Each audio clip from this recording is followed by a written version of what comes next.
It's not again. Let's go ahead and turn now to Denise. Denise Ross, she is there. She went to UNLV. Her family has close ties to the university still. Denise, what can you tell us? Well, I can tell you 3 hours out from this shooting, and this is still obviously a very active and dynamic scene right here. Some students are still waiting to be picked up, students and faculty waiting to be picked up, others just hoping for more information right out here. One student told me that police took her cell phone temporarily because she had taken several videos near the scene, and they will definitely want to be reviewing that for possible evidence.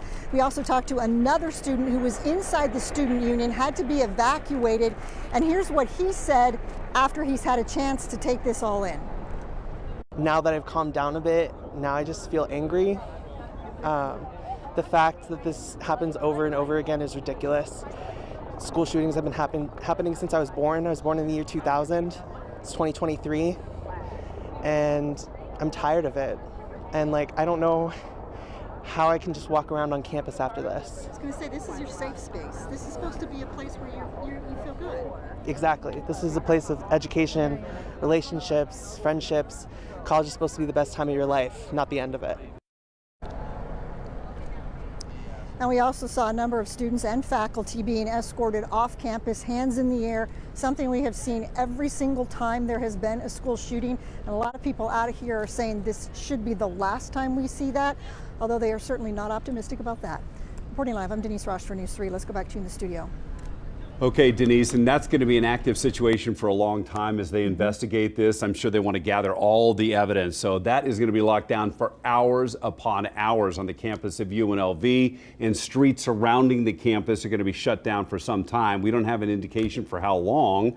At least Interstate 15 has been reopened this afternoon. They shut that down for emergency vehicles a little bit earlier, but that has been opened up. And one thing we were talking about earlier is that it's an expansive urban campus, and so they have to go from building to building. We've been wondering about what is going on with our Brett Forrest, who was sheltering in place with dozens of students at one of the buildings there on campus, and we since have heard from him. We have, and in fact, he just posted a video to X about 9 minutes ago, and he said, "We are still sheltered in place until law enforcement clears our building, but I feel comfortable sharing videos from where we are now. I was with several dozen students along with faculty and staff.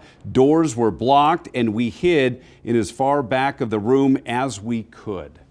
Wow, and you're looking at that video right there. You can see a lot of them on their phones right now, trying to figure out what is going on because they don't know. They were sheltering in place, and then some of them undoubtedly probably reaching out to their loved ones to let them know that they're okay.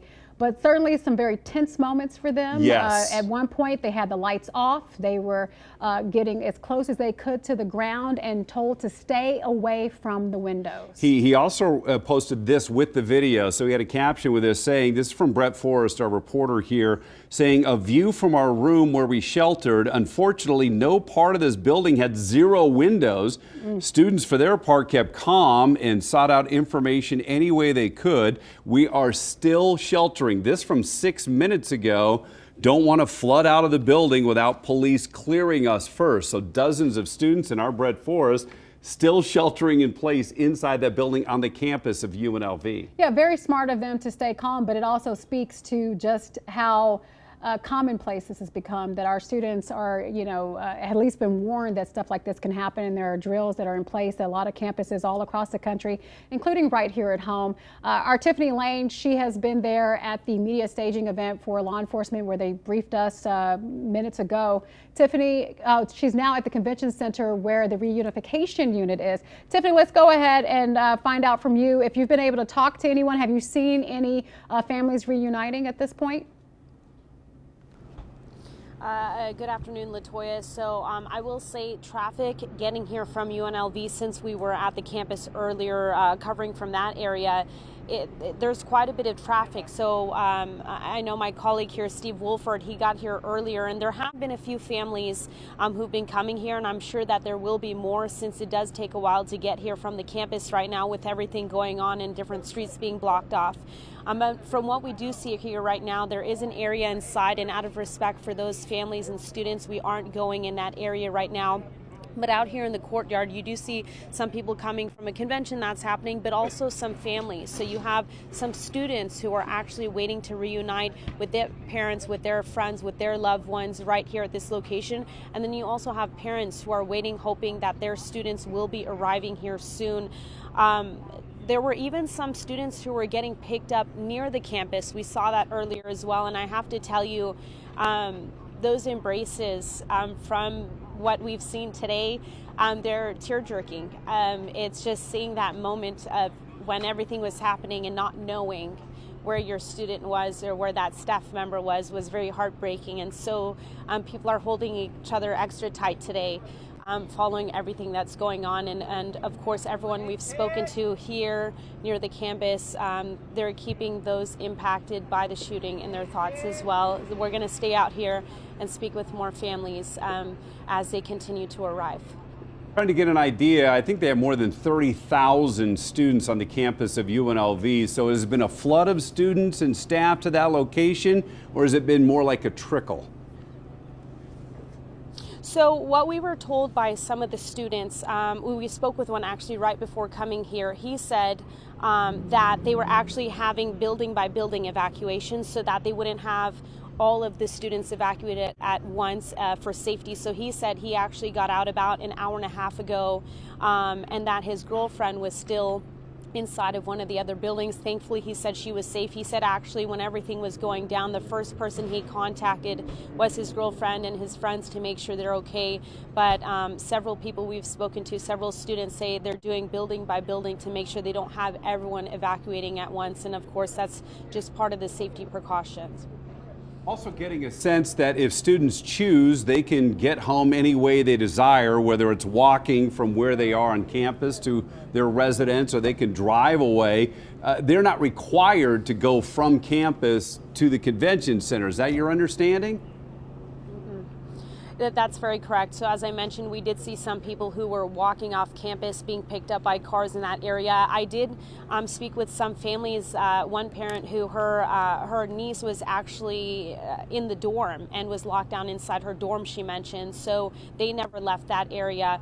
You don't need to come to this area. This is just for some families who thought this was an easier option to reunite. Of course, some people were scared to be picked up in the area of the campus at that time as well, since we knew it was still very active, and from my understanding is still very active at this point. So it's just whatever's more convenient for these families to meet up at this point.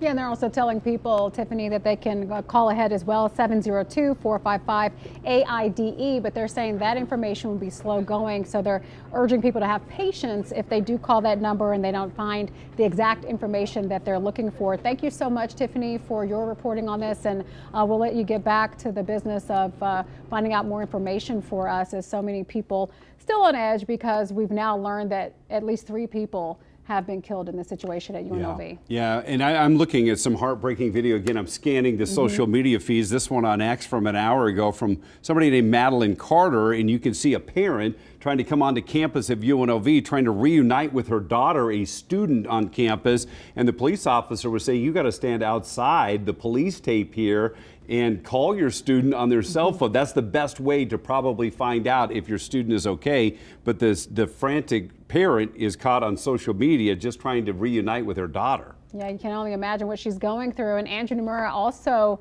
met with a mom there who ran to the scene. She drove from across town to try to find out what was going on with her daughter. Luckily, her daughter was able to text her back and forth, but still on edge because she wanted to see her daughter and be able to touch her and make sure she was okay. Of course. Yeah. And so I know there's a lot of frantic parents out there, probably across the nation, right, of students that go to the campus of UNLV from all over the place for sure. All right, our governor also responding to what played out at UNLV and still is happening to so many people trying to figure out the latest information in this. Let's go ahead and put up that tweet that he put out. He says, my office is in constant communication with Metro, UNLV, and all emergency response partners.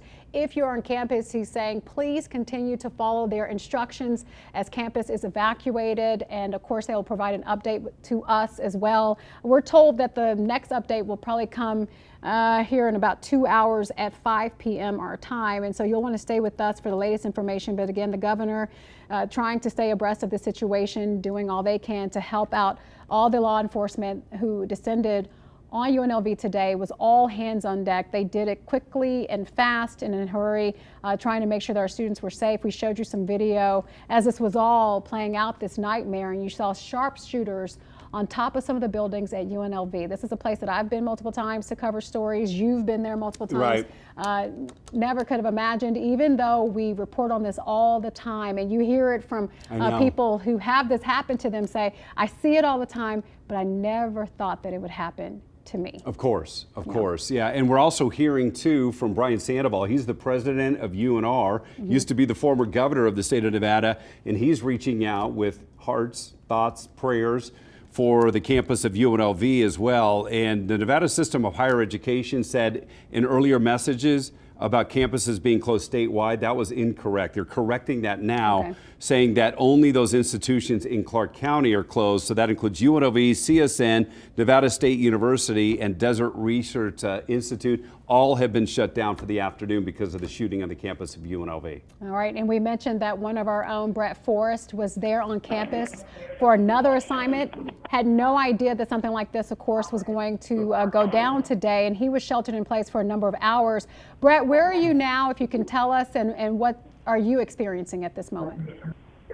Well, we are still sheltering in place because that is what UNLV campus alerts have told us to continue doing. But even though the threat we know is no longer there, they are clearing each building one by one to our understanding, with law enforcement going building to building. So we are all still waiting here. We have since left. We are all in the back room, kind of a smaller room, as far back as we could from the main entrance of the building. We've since at least gone back into the main part of this building. So we're spreading out, spacing out finally, but we are still waiting here just for any word on when we might be able to leave this building. But everyone here remains safe where we are. At least we're out kind of one of the corners of campus, so we don't know how long it might take for law enforcement to get to where we are. So Brett, give us an idea, and I know that we talked about this a while ago, but you've been in that room now for more than 3 hours. You got on campus for a separate event, and you were there preceding the shooting at 11:45 this morning. How were you notified, and what was the feeling inside that room when multiple students were receiving the same notification that you were at the same time? So we had just wrapped up our reporting and interviews for that separate assignment you mentioned. And so my photographer and I were just about to walk out of the building where we were as students started kind of pouring in. They were walking in quickly, rushing in, and they started saying, there's a shooter. We heard there's an active shooter. And immediately we knew something had gone out. And it turns out a UNLV text message alert system had gone out to notify everyone on campus who signed up for those. So my photographer and I did not get that, but immediately we could tell everyone had been notified within minutes, and people from wherever they were outside had to come streaming into our building. Some were part of this student event I was at, others were just happened to be outside. And they came in, and then we immediately went as far back into the building as we could, and some people began blocking the doors and the exits with kitchen freezer, trash cans, whatever heavy objects they could find, just to make sure that they could block the doorways in case anyone was trying to get in. So at least a sense of relief now that people have been able to leave that back room we're in and finally get a little bit of air. But like I said, we're kind of just hunkering down. We think it might be at least another hour or more until we're able to get out of here. And Brett, when all of this was playing out originally, of course, you all know that you're not in danger right now, but you had no way of knowing this when you all first started to shelter in place. And apparently where you are, from what we could even see from the video that you tweeted out earlier or sent on X, that there were windows everywhere. Tell us what that was like to be in that place at that time, knowing what was going on around you.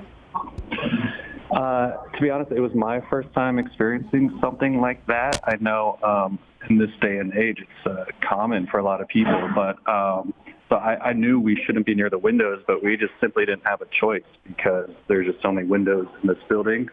So the staff and faculty here did a good job kind of taking charge and making sure everyone was at least in that back room where we could be. And yeah, frankly, it was frightening for me since it was my first time experiencing it. And then I was able to eventually calm down and realized our building was a little bit separated from where the shooting was happening. And it is interesting to note, though, I was asking the staff and faculty and the students here, had they trained for these active shooter drills, because we know a lot of schools, high schools, elementary, middle schools do that these days. But the UNLV staff and the students both said they had not had any formal shooter training. So everyone seemed to know what to do just from, incidents that happen elsewhere around the country, unfortunately to say. An idea, Brett, if you can, give us a sense of what that room was like when you got those notifications. How emotional did it get inside that room? Was anybody in tears as you realized there's an active shooter just feet away from you outside those doors?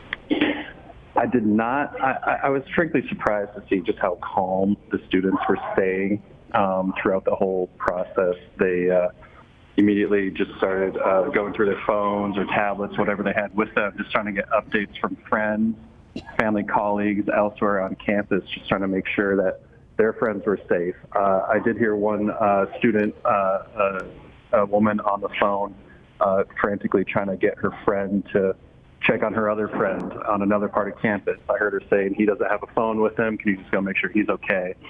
But overall, surprisingly, these students I'm with, and I'm with dozens of students, they managed to calmly make it through these last several hours. And now, as I said, they're all just kind of waiting just for any update on when we might be able to get out of here.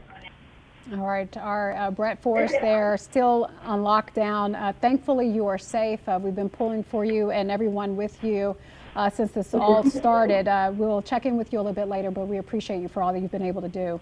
Before we go to one of our reporters still on the scene there that's been following information, just an update from Metro about nearby schools. They say, per CCSD police, students at Paradise Elementary School, which if you are familiar with that school, you know where it is. It's on a soft lockdown, but they are safe.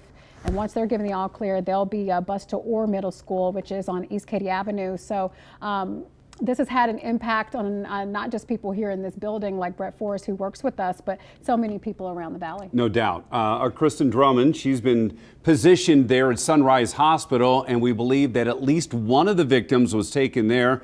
We understand that 3 people are now dead from this active shooter situation, but we're trying to figure out what the scene is currently at Sunrise Hospital right now, and our Kristen Drummond now joins us.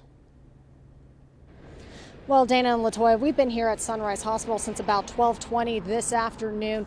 When we first got here, we noticed a lot of first responders from various agencies, Metro Police, Henderson Fire Department, Clark County Fire Department, all going in towards the back of the Sunrise Hospital emergency room. And the way you get there, you have to turn in where you're right now seeing a bunch of cars turning out, and that will include Metro Police.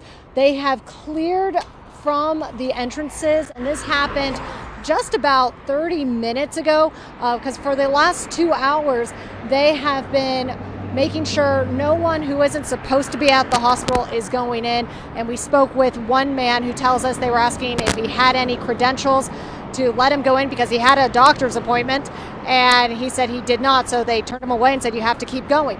But now it appears that anyone in the community is able to go to the emergency room right now. Now, as you did mention, Sunrise Hospital telling us this afternoon they do have one patient. Who that person is, we do not know at this moment in time. We also don't know if this patient is possibly the extent of their injuries, but Sunrise Hospital has not given us any more updates since then. But as I've mentioned, it appears that the entrances are now back open. Dana and LaToya. A little bit of progress there at Sunrise Hospital. Thank you so much for that report, Kristen. We're also hearing from Superintendent Dr. Jesus Jar of CCSD. He is offering his condolences to any of the victims and families of this tragedy here at the University of Nevada, Las Vegas. And he also says that in light of this tragedy, all district-sponsored activities, athletic events canceled today, just out of respect of what our friends at UNLV are going through. Well, the UNLV men's basketball team, they were supposed to play the University of Dayton in Ohio. They are in Dayton, Ohio, and they were presumably getting ready to go to the arena when they told them that they were going to cancel the game out of respect to what happened at their campus today. And I imagine those basketball players are shaken beyond belief today as well. I can only imagine they're probably worried about their friends and their classmates. And of course, we know there's no further danger right now Thank goodness. in place. But thank you for that. But we do know that this is not over for so many who are still sheltering in place, including our very own Brett Forrest, who has been there for hours now. He was in one of the buildings for a separate story.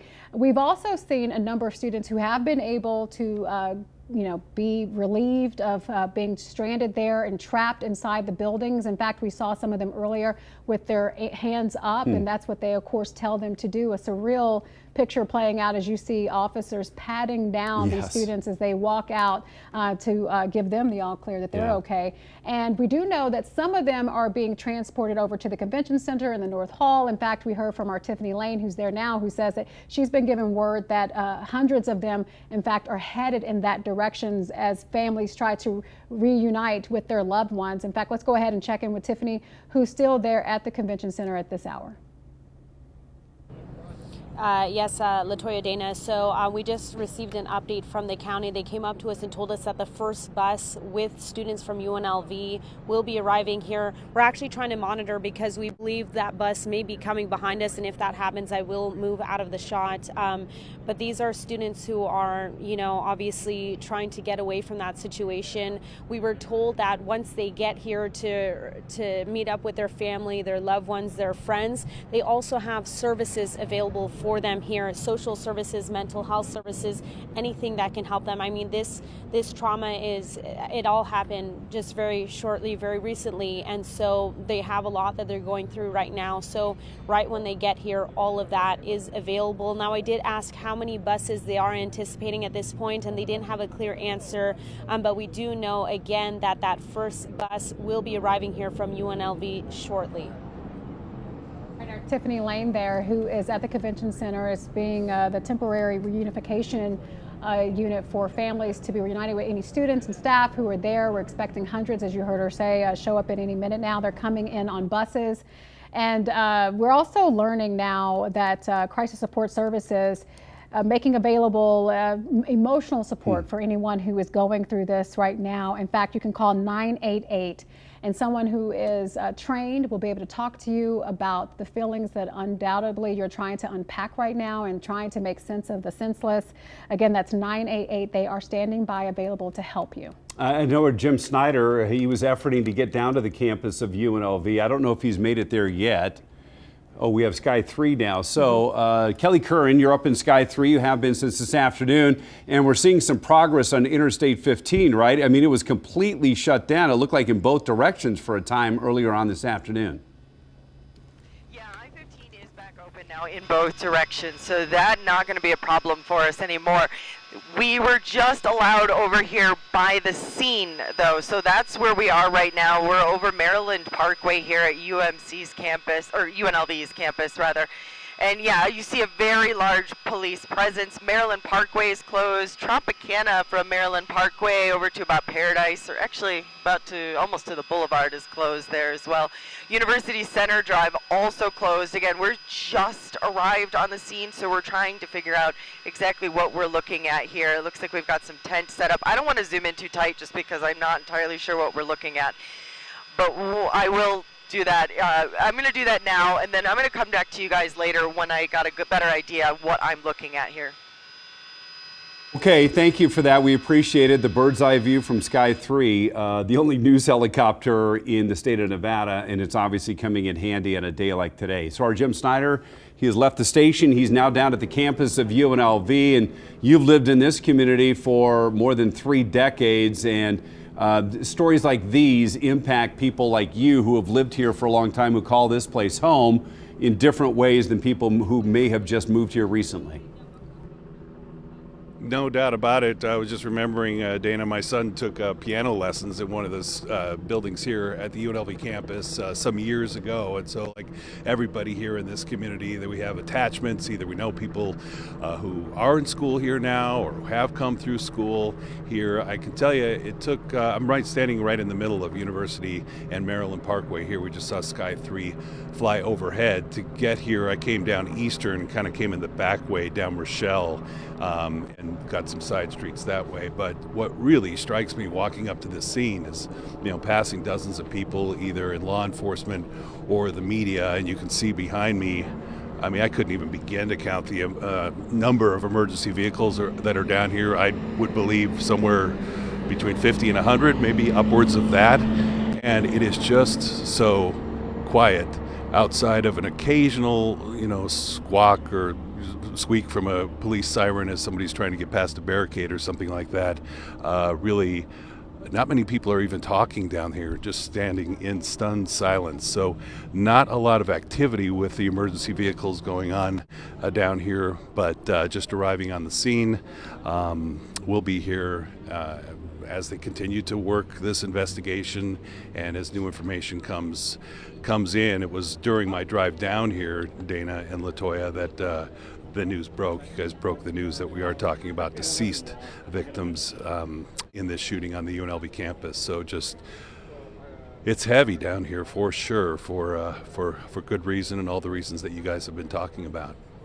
Yeah, Jim, you can hear it in your voice, and we've been feeling that since the shooting began at 11:45 our time, so thank you. And we'll check back in coming up in a little bit, but we just want to give confirmation to everybody that 3 people were hit by gunfire, all 3 presumed dead this afternoon, plus the shooter, so that leaves 4 people dead on the campus of UNLV.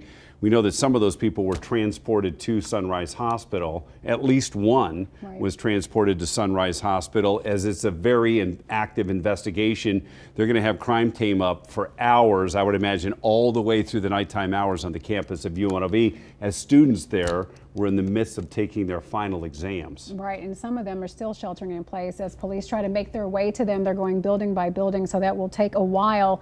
We're also hearing from President Biden at this hour. He just made a statement a short time ago about the shooting, and it reads in part that Jill and I join citizens across our nation in praying for families of our fallen and for those who were injured during these latest acts of senseless violence. We are also grateful for the courageous work of law enforcement who risk their own safety to bring an end to deadly shooting sprees. And of course, just yesterday, Austin, Texas and San Antonio, Texas had at least 6 people who were killed by a gunman there. And then he also goes on further in his statement to talk about just the massive issue that is plaguing our country, as we've seen more than 600 mass shootings and approximately 40,000 deaths due to gun violence this year alone. Yeah, the debate rages on in our nation's capital, doesn't it? The President of the United States has talked about this many times, and you have people on 2 sides of this issue, obviously, but a shooting like that happened at the campus of UNLV, which will make national news today, unfortunately, for all of the wrong reasons, will only further spark this debate that we're having in our country about what to do with guns in our country. And there's, right now, it doesn't seem to be any definitive answer. Do we need to change out the microphone? I'm hearing some popping right now. Popping, and we apologize for that. Let's go ahead and turn to Kelly Curran, who has the latest from the traffic situation. Kelly? We're actually still here above the scene, and this is a look at what we're seeing here at Maryland Parkway, right in front of UNLV's campus. I did get a chance to zoom in and look around a little bit. These are actually the mass casualty tents that are set up. You see the green, yellow, red, and that's usually help determine the severity of injuries before they take them off to the hospital. Happy to say there is nobody under those tents. So at least there are no other victims, at least here on the scene. Anyone who may have been harmed in this has already been taken to the hospital if they have injuries. Now, there again is still a very large police presence. We do expect Maryland Parkway here to be closed between about Tropicana and Flamingo here for probably the rest of the night, to be honest. And northbound and southbound 15, those are back open. Tropicana is closed at Paradise. So if that's how you normally get to the airport and you have a flight this evening, you're going to want to avoid that. Try using the airport connector or using Russell instead is going to be your better bet. But again, we're continuing to monitor the scene here of the shooting at UNLV. You can see those mass casualty tents still set up, but not being used. And that is at least some good news, guys. I would say that is good news, but we still don't know where all the victims are. I mean, some may have died right there on campus. That's a possibility. We believe that at least one was transported to nearby Sunrise Hospital. Hopefully we'll be getting some of those answers coming up. Metro has another briefing coming up at 5 o'clock, and hopefully they'll be able to identify the suspect in the shooting. Maybe they'll have a motive. Were these people targeted or not? We'll be asking all those questions. Our cameras will be inside that briefing at Metro headquarters at 5 o'clock tonight. Yeah, and as we work to find out more information, of course, and offer our condolences, we also know that so many of you are hurting right now. Let's go ahead and listen to a UNLV student talk about what it was like to be in the midst of this. And Carlos Espinosa, he joins us live by the phone. I think you were inside the UNLV School of Law, the Boyd School of Law today. So describe what you saw when this all came down around 11:45 today. Yeah, so I was in law school. I was taking a final. It was from 9 a.m. to 12. So as we were finishing up the final and we were turning everything in, they told us, y'all can't go. There's an active shooter on campus. And since we hadn't had our phones or anything because of the final we were taking, we were kind of in shock. And we all just kind of rushed to our phones to see if it was real because, you know, you don't want to think it is real. But we got all the notifications and saw everything on the news. And they told us just to stay there. And we were just there, scared, because apparently it happened really close to where we were at. But thankfully, we're good now. Started to set in, Carlos, as you started to learn that this is not a drill. This is, in fact, a real threat. What was going through your mind at that moment? Well, I was just really worried because at first, I've only come here to law school, so I only really go to one building, which is the law building. And I looked on the map where this was going on and everything, and I saw it was really close. And I think, I got really scared. I called my family. I told them what was going on, and I was just like, hey, I don't know what's going to happen. But yeah, in that moment, it's kind of like a blur. I even kind of forgot really what happened after that. It was just scary. Were the people around you, did you see any tears over there today on the campus of UNLV? Were people that emotional when this happened, or did they take a more measured approach to all of this? Well, I think everyone was kind of shocked at first, but since we got the news, like our final ended at 12, and it was already, the police had already shown up on campus and everything, and we saw that the police was had everything surrounded. We felt a bit safer at that point because, we know the law school has you can't just walk in. It has you have to have a card and everything. So, and then we just knew the police was around. So I guess we felt a bit safe knowing that we were in a relatively safe location. But yeah, there was definitely mixed emotions. But I wasn't really paying attention to everyone else. Really, I was kind of more calling my family and letting them know. And Carlos, now that reality has started to set in, I'm sure you're still trying to unpack your feelings going forward. You're still a student there. You still have finals to take. What's that going to be like for you to have to step back onto the campus? Yeah, well, I think that's the question a lot of us had. At least for the law school, they already told us that the finals are canceled through Saturday, and they're evaluating the situation. I wouldn't be surprised if they offer some sort of option for those who don't want to come back to campus. I personally, don't want to, just because, it's just scary. But, yeah, I think we still really don't know what's going to happen, and there's just a lot of uncertainty around that. But at the same time, I think within everything, that's probably one of the least important things right now because we're just all really thankful that we're good. Let me ask you about that, Carlos. You said you don't want to go to campus right now. What does that mean? For how long? Have you been able to sort that through yet? How long do you want to stay away from campus? And how afraid are you of something like this recurring? Yeah, so the thing is, it was actually my last, second to last final, and then I'm done with school, of law school, and I don't plan on going back to school. This was honestly my last time probably ever on a campus, at least as a student, or one of the last times. So it's just kind of shocking, which I guess in a sense is good for me because I don't have to worry about next semester. But just even coming back to take that one last final that I have is just I don't know. I don't think I'd be able to focus during my final. Hey, what's going on. So yeah, I can't imagine for people who still have to do 4 years of undergraduate, or a lot longer. So I'm thankfully a little bit fortunate on that side that I don't really have to come back after this next final. One of the lucky ones, Carlos. We're so glad that you and everyone who was with you, that you are okay, but we know that there are some wounds we can't see right now, and so we'll be thinking of you as you all try to pick up the pieces and try to get back to some sense of normalcy. Thank you for joining us. He said that at least what they're learning is that finals are canceled at least through Saturday, but like he said, that's the least of their worries right now as they just grapple with the danger that came so close to their door.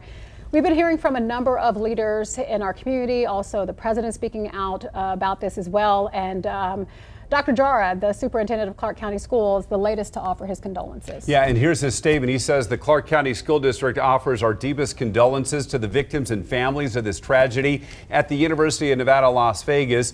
UNLV is a vital part of the Nevada education community, and CCSD stands united with the UNLV community.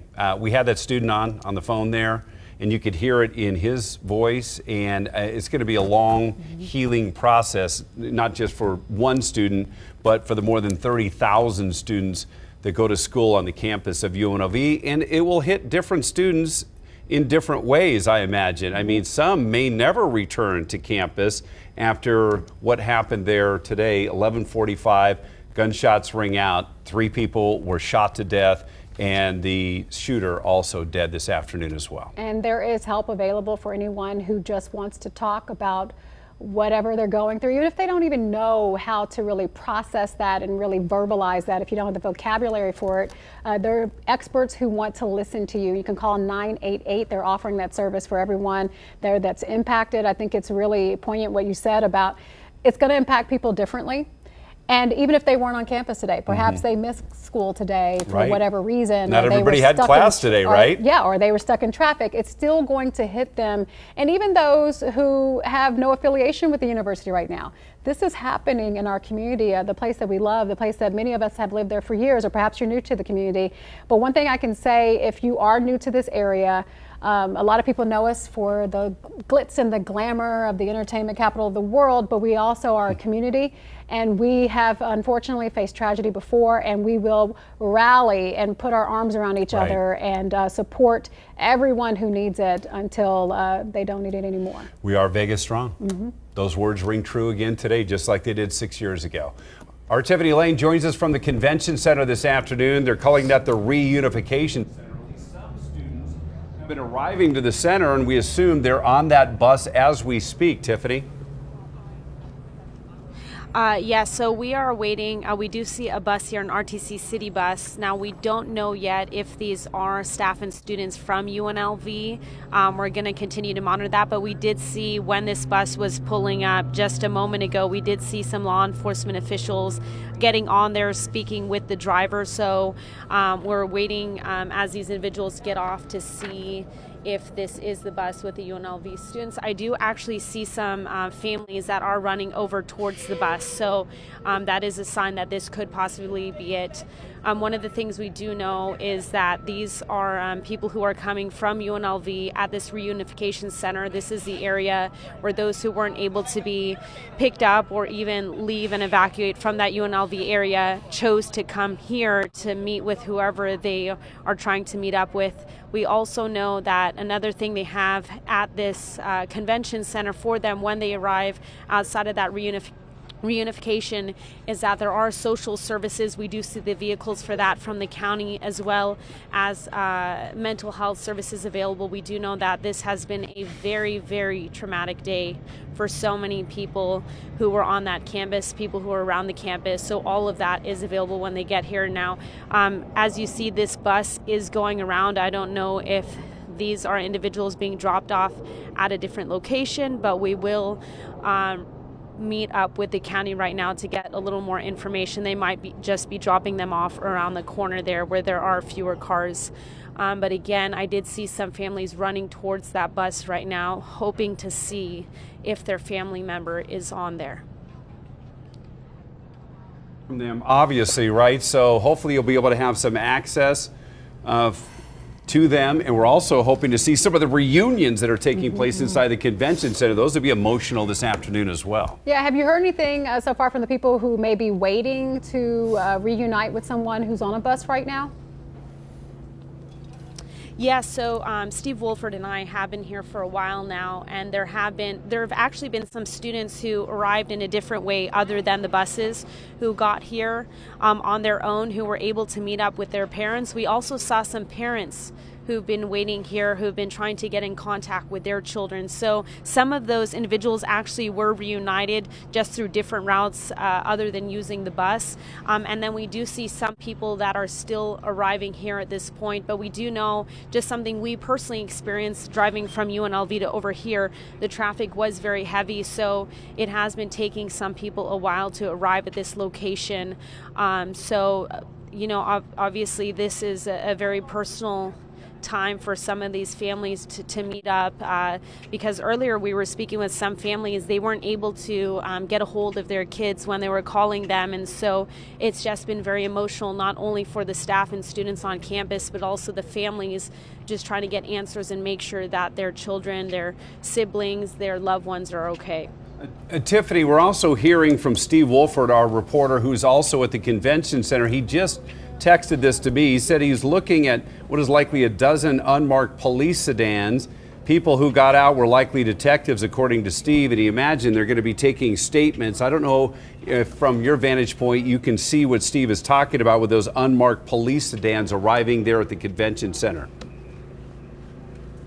Yes, you can actually see some of them lined up here in front of the North Halls. We also saw some that were just passing by in front of the South Halls just, I want to say, in the last 10 minutes or so. They're pulling up. We have some in the parking lot. They're literally scattered all around the convention center waiting for these individuals to arrive from UNLV to be able to get some answers from them, because we know there are still just so many unanswered questions and so many people who happened to be there when all of this was going on.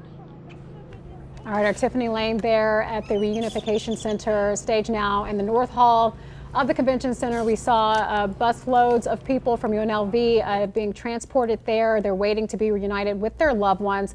And we have our Marie Mortera joining us now here in studio. Marie, you do our Mental Health Matters segment, and you've learned a lot as you've talked to expert after expert. This undoubtedly will be a time when people would need those type of services. Well, it wasn't too long ago when we were at UNLV for a Mental Health Matters town hall, talking about community support, the importance of being there for each other, and what a difficult day. My mind goes back to those professionals, and one was actually a recent graduate student who was there as a mentor to his fellow students, talking about the difficulty of simply being a student during that time of transition. And then something like this happens right before the holidays, just as they were taking their finals. Dr. Michelle Paul, she's the executive director of UNLV Practice. It is a UNLV-led community health organization, but it's also for the community. She is safe tonight, and she's telling me that there are resources online at unlv.edu/campuslife/wellness, and we'll put that on our website too as well. But tonight there will also be a community event. Minister Stretch Sanders, community leader who we've seen here, we're learning that it'll be at the historic Fifth Street School. Music and grief counselors available from 7 to 8:30 tonight. Quote, a safe space for our community to come together, pray, talk, or just be in support of one another. We've been hearing from these students talking about they do not feel safe. It's supposed to be their sanctuary. And there's a lot of talk that there have been these drills, right? And sadly, on one hand, we can say that's our new normal.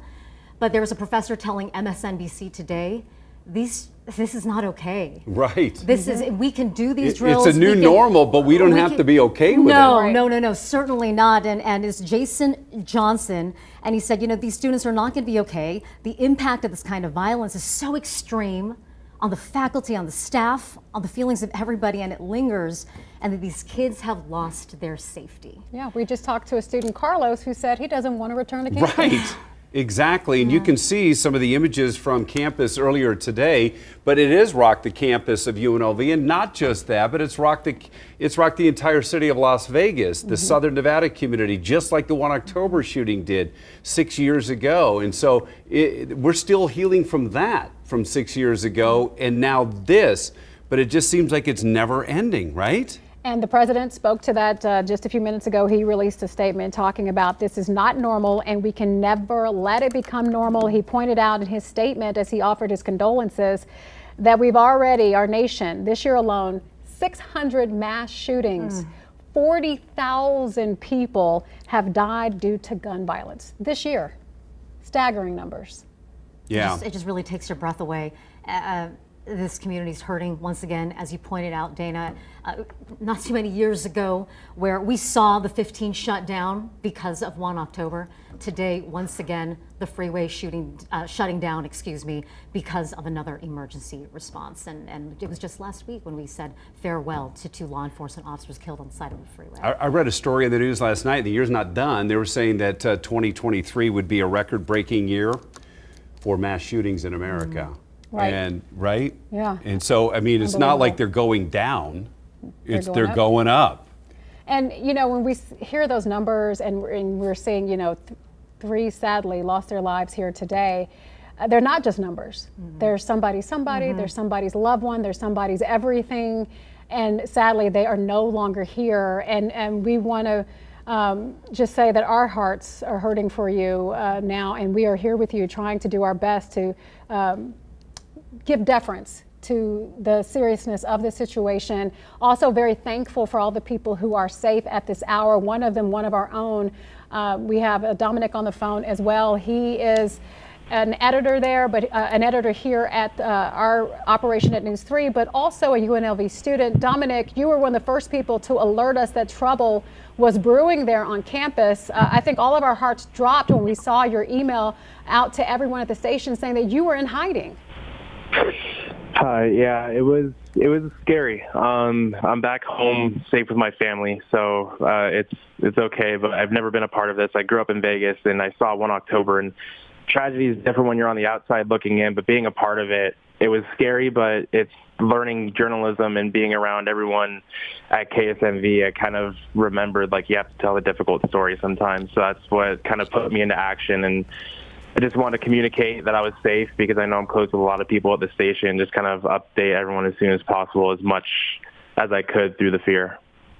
So Dominic, what was it like? I mean, we've been asking everybody that's experienced it, and we've got slightly different answers from everybody, but you received some sort of a notification on your phone around 11:45 this morning that there was an active shooter on your campus. Tell us what it was like, and tell us what it was like for the people that you were surrounded by. It was really scary, Dana. I got the text when I was preparing for a final. It was just like any other day, and I was putting some finishing touches on my final project for my class that I had today. And I was just sitting talking with some of my friends, and we got that text, and one of our other teachers ran through the hallway and said, like, hey, like, shelter in place, get down, hide, do something. And we're hiding, and I can hear everyone in the room with me. One of my teachers, I hear us all kind of like breathing heavy, and they're shaking breaths, and we were sitting there and hiding, and everyone was calling me. My mother was calling me and asking if I was okay, and I had to update everyone as I was going through it. And it's something you don't think you would experience, but just kind of sitting through there, all the thoughts, not to be morbid, but all the thoughts that was going through my head was, I don't think I'm going to be walking out of here. I didn't think I'd be able to walk out of here alive and be able to do this or anything like that. And it was really scary. And my teacher opened the door to tell us to like leave because I guess he got some sort of clearance. And when that door opened, I thought that was it. But then I heard his voice and I was relieved. And we left, and that added another layer. We left, and then that's when the reports came out that the shooter was at the student union, which was basically a rock's throw from the journalism school, and everyone was running towards us, telling us to run. So we had to run for our lives. And thank goodness for our professor. She's formerly on air here, Kevin E. Martin from Channel 8. She let me and my friends into her car and drove us far away from campus to keep us safe. But just overall, it's shaking, and it shook me to my core. It was something that I wouldn't wish on anybody. And Dominic, again, I'm going to reiterate this. We are just so glad that you are at home safe, and that we have you here to talk about your experience. And I'm glad as well that you felt safe there with your professor. Now let's talk about, if we even can, what are your thoughts now about UNLV? We've spoken about this before, that you can practice, you can drill for something like this, but at the same time, no one expects to go through something like this. Yeah, I wish I could answer that and tell you how to really properly prepare. I think just with the UPD response and the response of the faculty, I think it was well executed. It's just the systematic clearance of buildings. I do think maybe some active shooter training would be good because me and everyone in the room froze, and the newsroom in the UNLV journalism building is half glass. So it would have been really easy to get into, and much like Brett talked about earlier, there was a lot of windows and we couldn't really get away. So I think maybe better real active shooter training would have been a good thing for this case. So we know what set rooms we could go to, and it's sad that we have to deal with that, but maybe that's what's next, and that's just something that we have to adjust to in the world that we live in today. We talked to one student who said he wasn't going back to campus. How about you? How do you feel about going back to UNLV? I don't want to go back there anytime soon. It's something that I felt safe on campus, but now I don't feel as safe. It's something that is going to stick with me for the rest of my life, and it's just going to be in the back of my head every time I drive up to campus, whether it's for my graduation in May or for class. It's gonna stick with me, and I don't want to go to campus anytime soon. I don't want to go back, and honestly, I don't know what's next for the school, but I'm sure any other students watching could relate. I don't want to take finals. I don't think I'm in the mental state to be able to take finals knowing that something happened on my campus like that. And I don't know how I can focus and try and pass the rest of my classes like this. And I don't think it would be fair to the students to have them try and do that. And that's the tragedy of this all, is that people who go through this, they are forever changed. It's not just the people who maybe saw the threat firsthand, who came up close to it, and sadly those who pass away, but certainly it leaves a stain on people's minds forever. And Dominic, as someone who has the pleasure of working with you, I think I can speak for all of us to say that our hearts are breaking for you and everyone else on that campus right now.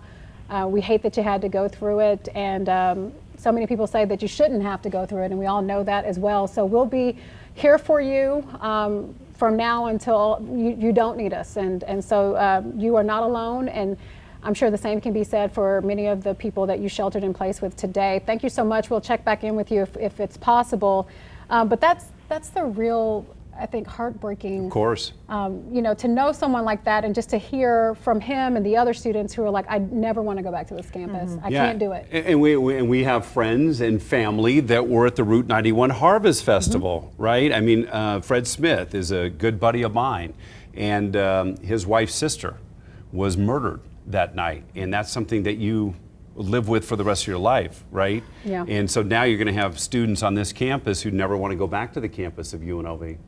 And to speak to, Marie, if you can, of the help that's available to, you often hear people say we're Vegas strong, or we're not going to let the shooter or the shooters win in whatever case we're talking about. Let's talk about the road to healing and how we get there. Well, no doubt, it's going to be different from person to person, and it will take time. It'll also take a lot of community support. The Vegas Strong was born out of tragedy, and I'm reminded by survivors of 1 October who say that they are stronger because of that. Yes, they have physical and they have wounds that you cannot see as well, that will be around for a very long time. But I've spoken to people who they call themselves routers. Not just survivors, but they're routers because they came through. Right, you know, from the Route 91 Harvest Festival. Yeah, wow. Yeah, and so that's a piece of them now. That's a part of them. They carry that with them every day. And it is a reframing of the identity and that ability to come together. I actually know of a firefighter who was there that night who will be coming back to Las Vegas this weekend with others in the healing process. It's his way of also helping others to heal. So. But the conversation tonight is, are people safe? Do they feel safe? What do they need? And this will be an ongoing conversation for not only tonight, but for days, weeks, months, and years to come. All right, let's go ahead and check in with our Kristen Drummond. She has been at Sunrise Hospital for hours now. And Kristen, I hear you've learned some more information about what has all sadly unfolded. Metro Police just telling us and confirming 3 people are dead and another person is in critical condition. Let's wait for this ambulance to pass by as they're turning into Sunrise Hospital. Again, Metro confirming 3 people are dead and another person is in critical condition. Metro Police saying that person is at a local hospital, not confirming if it is Sunrise Hospital. But as we've seen today, there's been a lot of activity here at Sunrise Hospital. And I even went back to that emergency room area about 20 minutes ago. There is still a police presence. Not as many first responders as we saw at around 12:30 this afternoon. But Metro Police are still there by the emergency room. And we also received an update from Sunrise Hospital. This is the statement right there on your screen. It says that this afternoon, Sunrise Hospital Trauma Center received 3 patients from the UNLV campus active shooter incident. Our hearts go out to the UNLV community, their families, and everyone impacted by this tragedy. And Dr. Chris Fisher, who is the trauma medical director at Sunrise Trauma Center, also addressed about the number of patients who came in and received their help. Sunrise Trauma Center received 3 patients from the UNLV incident that we are actively treating. Once we were notified of the UNLV incident, we activated our mass casualty protocol and had the staff in preparedness to treat many more patients than we received. During the incident, we remained open to all ambulance traffic, and now we are currently open to all patients at our ER. Our hearts go out to the community of UNLV, to those patients and their families, and to the greater Las Vegas community at large. At Sunrise, we are prepared to take care of additional patients if need be, and we are still open to local ambulance traffic.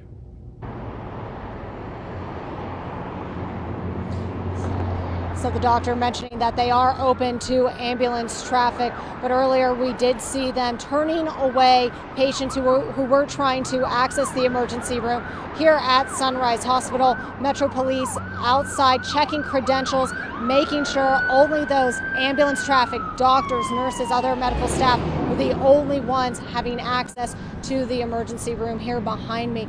And when we were showing those images earlier, it may not have seemed like a lot of action, but that's because the emergency room is actually on the back side of this building. So in order to get there, you have to turn into the hospital, go down a road, and then make a right. And as I've mentioned, Metro Police are still there at this moment in time, as we believe that the person that Metro Police is saying is in critical condition is here at the hospital, and Sunrise Hospital confirming that 3 patients did go there. Dana, Latoya.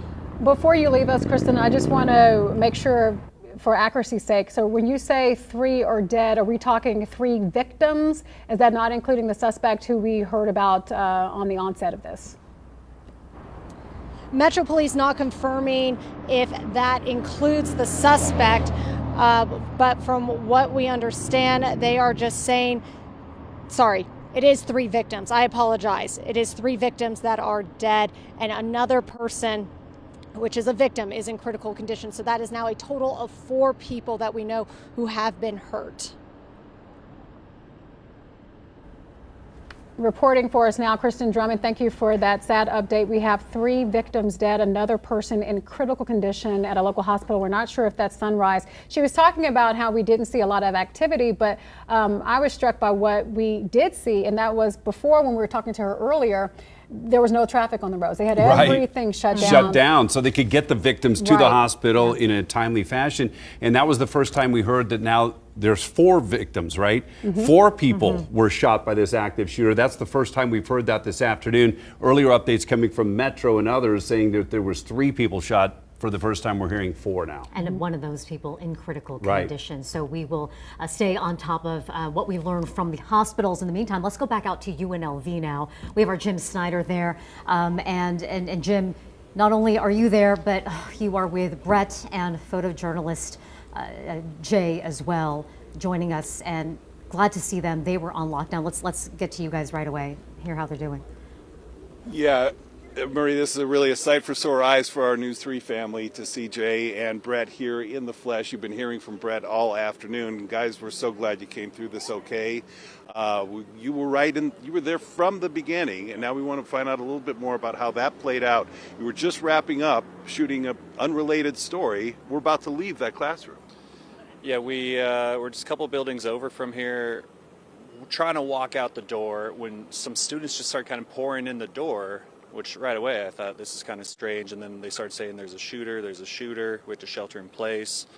My first thought to Jay is said we should maybe go check it out. Obviously, terrible idea. So Being a journalist, that's your first instinct. Yeah. I thought maybe we should see what's going on, see if it's accurate. We almost immediately got an update from UNLV text messages with the people in the room saying.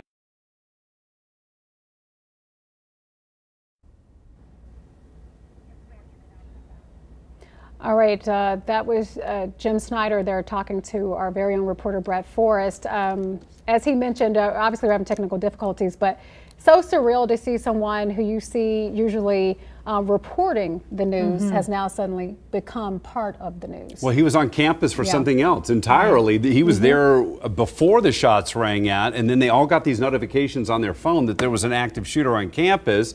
And so people sprung into action, and they kind of knew exactly what to do. They locked the doors, and then they moved all of the heavy furniture they could find, including refrigerators or whatever was inside, and they put those against the door, turned off the lights, stayed away from the windows.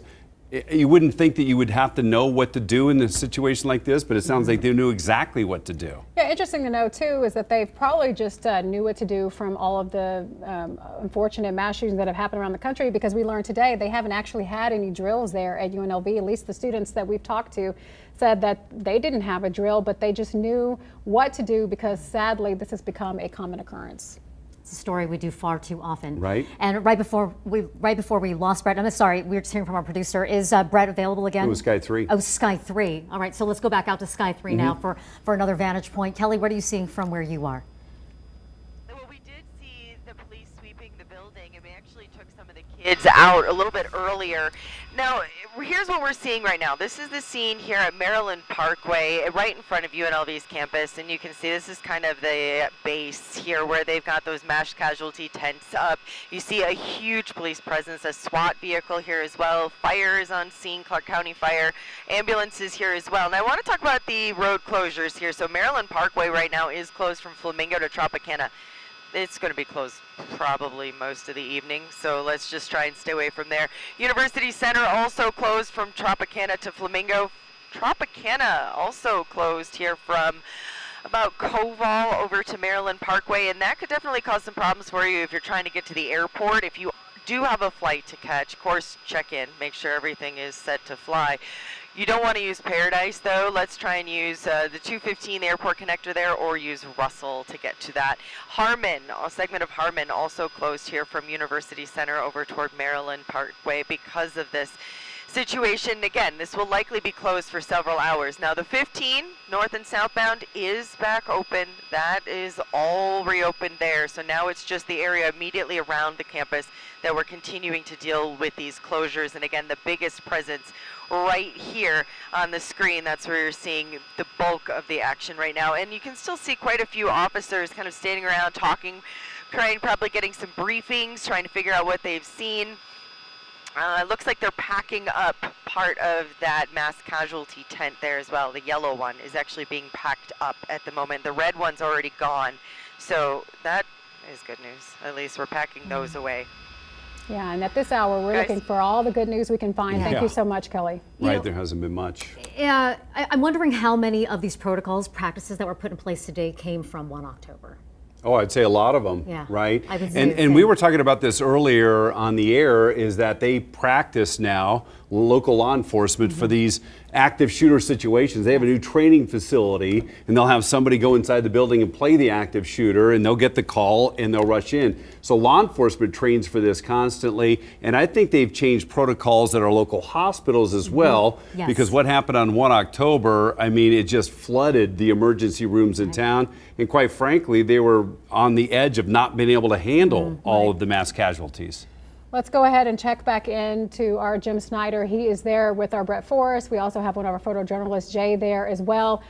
They were telling the harrowing tale of how they became the news today. They at first, we were just hearing how Brett said their first instinct was to actually run to the trouble, and then he quickly realized that wasn't a good idea.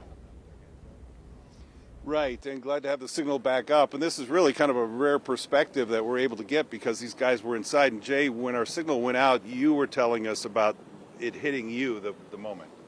Yeah, it's a little nerve-wracking.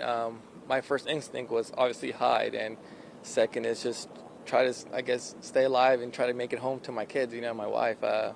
It's just really tough, Well, we're so glad that you are all right, both of you guys. Now that you're out here and out of the situation, is it starting to hit you differently?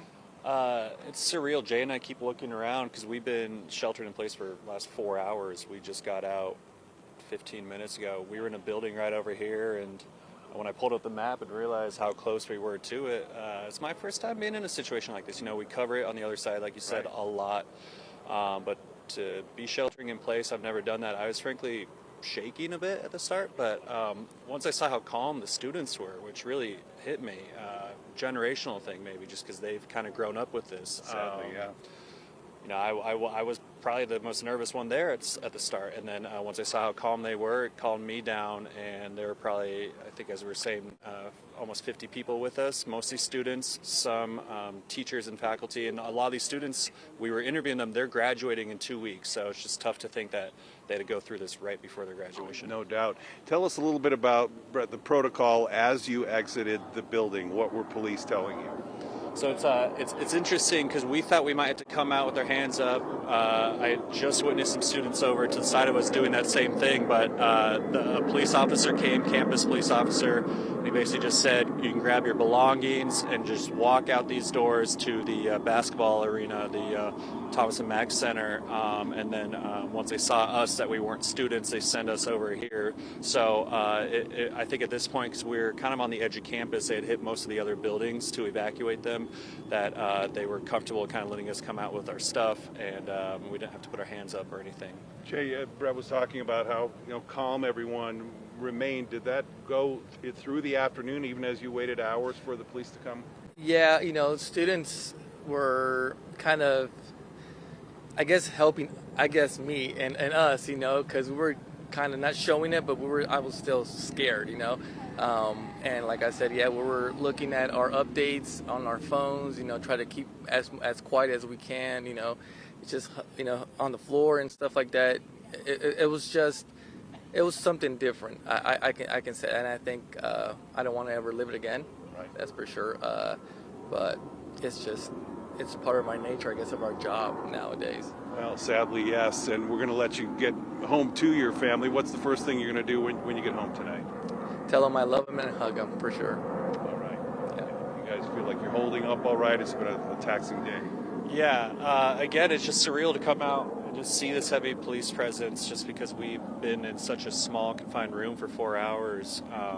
And yeah, it's just, I think it's going to take a while to hit me. But yeah, my heart goes out to all these students, especially who I was with today. None of us expected this kind of day. When I met all them and was interviewing them earlier. So it's just, it's terrible to see. All right. Thanks again. So glad you're both all right. Thank you. And we'll let you, like I said, get home to your family. But what a story that they have to tell, and really impressive, guys, when they talk about the mood in that room and how everybody was doing what they were supposed to do, waiting patiently, even as it took hours for police to clear enough buildings on the UNLV campus to get to Brett and Jay and let them go. And just what you guys were talking about right before I started here, that new development, that there's reason for hopes and prayers to be ramped up even more right now, because now we understand that one of the victims is fighting for life as we speak. And so let's all be hoping that we get good news from the hospital as they update that condition into the evening. Jim, I'm not sure if they're still with you, but we've been hearing from a number of students, several of them who say, one of them, our very own Dominic, who say they'll never be the same, and they don't want to go back to campus. I'm curious, when you have professional journalists who have, like you said, and like Brett said, they've been on the other side of this, how do they see their jobs going forward, having to cover tragedy day after day? I mean, a lot of times when we meet people in the field, it's on the worst day of their lives, and now they're at the center of that. Yeah, let me ask, just when you thought we were going to let you go, It's all right, it's all right. Latoya's asking, we have heard some other students who say they were going to be very uneasy about coming back to this campus anytime soon, if at all. Did you hear students talking about that where you were? I personally didn't. What I kept hearing over and over again from different students, just overhearing conversations, is you never think it's going to happen until it happens to you, and I'm sure that's how a lot felt. Even though we know UNLV has so many people from Las Vegas, so I'm sure many people here today were here when 2017 shooting happened. So I don't know. It's hard to say what the students are thinking, but yeah, so many I was with today are supposed to graduate in 2 weeks. So I'm not sure how that's going to play forward for them. Right. All right. Thank you again. And I can tell you guys, every once in a while we're hearing on the campus PA system the order, if you were sheltering in place, to remain sheltering in place. We haven't heard that for probably 20, 30 minutes now. So maybe police are getting close to the end of clearing the buildings and letting people go. And we're just glad that our members of our News 3 family were among those that made it out here. Jay Aguilar and reporter Brett Forrest there. I'm grateful that they can go home to their families. No doubt. And express that gratitude for, being safe, but what an ordeal, no doubt. Another perspective now from Hunter Kane. This is a father who was at UNLV with his son. Hunter, let's start off with you and your son. How are you both doing? We are both doing better. Let me say it that way. My son was extremely scared of the situation, of course, as you would be able to imagine. Going through it all. Yeah, I'll be honest, I'm also a military veteran, so the military kind of prepares us a little bit for these type of situations, but never in a civilian situation. So I think it's going to hit me probably a little bit later this evening. Is your son with you, Hunter? I'm curious to know if we could speak with him and what he saw and what he felt when he got the notification on his phone when he was on campus today. He is, absolutely. Let me see if I can grab him over here just for a second. Hunter, while you're doing that, you mentioned that you have military background, but I would imagine that even with your training, it's something different when your child is there right in the danger with you. Can you speak to that? Yes, and that's actually the difference. So I think one of the bigger differences, they teach you, brother to your left, brother to your right, how to be able to turn around and defend yourselves and each other. But when it's your son, all of a sudden you kind of go into Papa Bear mode. And while he was texting me, hey, Dad, what's the plan? What's the plan? Yeah. What are we going to do? All these different things. And in my opinion, I'm literally standing by the door waiting for someone to possibly breach. And to defend my son, but at the same time, and my he son told me to run. Yeah, my son's like, Dad, I'm not gonna just let you die. Like, you better not die. As a matter of fact, if you die, I will take that person out in the process. Like, it was scary. It was so scary. I thought genuinely both of our lives were in such deep danger that I hit a point in my brain that I didn't think I could hit anymore. Yeah. Like a level of fear and anxiety and just readiness. I didn't even know I could be that ready, ever. And just in case you didn't figure out, this is my son, James Kane, who's joining us now. Awesome. Well, we appreciate you guys joining us. So you guys, it sounds like, had a plan. I mean, I don't think you knew where the shooter was exactly on campus. You just knew that there was an active shooter, but you had a plan in place in case you were confronted by this person with a gun. What was that plan? Absolutely. So, I mean, as scary as this might sound, one of the first things I told James is literally go in the middle of everybody else. I kind of wanted to make sure he was safe, first and foremost. And then there's another gentleman who was there from Rise, Nevada, who literally him and I were standing by the door with things in hand in case somebody came through the door. We are kind of worried that somebody would have breached. And I'll be honest, at first we weren't as concerned because we heard it was in a different building. And then we heard it was in BEH, which we know is next to us. And then he said, hey, the shooter's in the student union. And we're like, hey, we're in the student union. Wow. And then when the lights went out and things like that, we turned off the lights, and then we started hearing banging. We heard it banging. We heard the emergency doors, the alarms, all these different things going out. That's when everyone's like, okay, this is real. This is we heard doors being breached by Metro, but we didn't know it was Metro confirmed. We just heard doors being opened above and below it next to us, and we were all very, very scared, waiting by the emergency door. And then I think, one thing that made me also fairly worried was once, everything was safe and we came out, there were about 80 people in our group, and everyone had to go by, the unfortunate, suspect who was killed, uncovered, and, so I'm like, what additional trauma is being utilized by everyone walking by this scene that just happened? Absolutely. So I'm gonna hug my kids a little bit tighter. Yeah, tonight. 100%. I'm gonna hug my brothers just a little bit tighter. I have to. Yeah, and that's what I was just going to ask the both of you. What are those next steps now that you are in a place that's safe, there's relief, and maybe it's too soon to talk about this. We know that winter break is coming up. How are you even thinking about a potential return to campus? Yeah. Oh, yeah. No. We're done with UNLV for the year. The immediate response after we knew we were safe was just making sure we had all of our people and making sure everyone else that we were with was safe and okay. And, while people were crying and upset, that's to be expected, 100%. So we were just trying our best to help. We got a bunch of water. That was, we did what we could. I think UNLV, I know we're in the middle of midterms right now, so it's, hey, I don't care about the midterms. We're done for now. If they want to do something online later on, great. But it's not a safe spot. In fact, we're taking Ubers home and things like that because our vehicles can't be picked up. Everything that's in there, of course, is being left, and we're not going to be able to get it till they told us tomorrow's the earliest. Is what's going on. But we're glad we're safe. We've been hearing mixed reports on how many people in certain classrooms injured or dead. Yeah. And we're glad that we're just not among those statistics. Did you see any of the aftermath? In other words, when you were let out of the room that you were in, give us a firsthand account of what you were able to witness. Did you see a heavy police presence? Did you see any victims? Did you see the suspect? We were all escorted out in a line, and all we could really see was one of the suspects.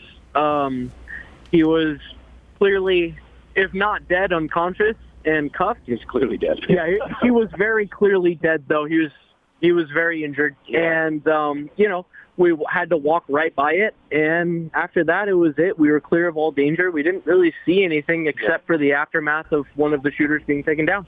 And I would say, the police in this situation, they handled it very well. I've always thought the Las Vegas police was doing a great job. Yeah. And it's clear, do this, do that, go here, keep your hands up over here, go over there. And it was just very much, we have you, don't worry, you're safe.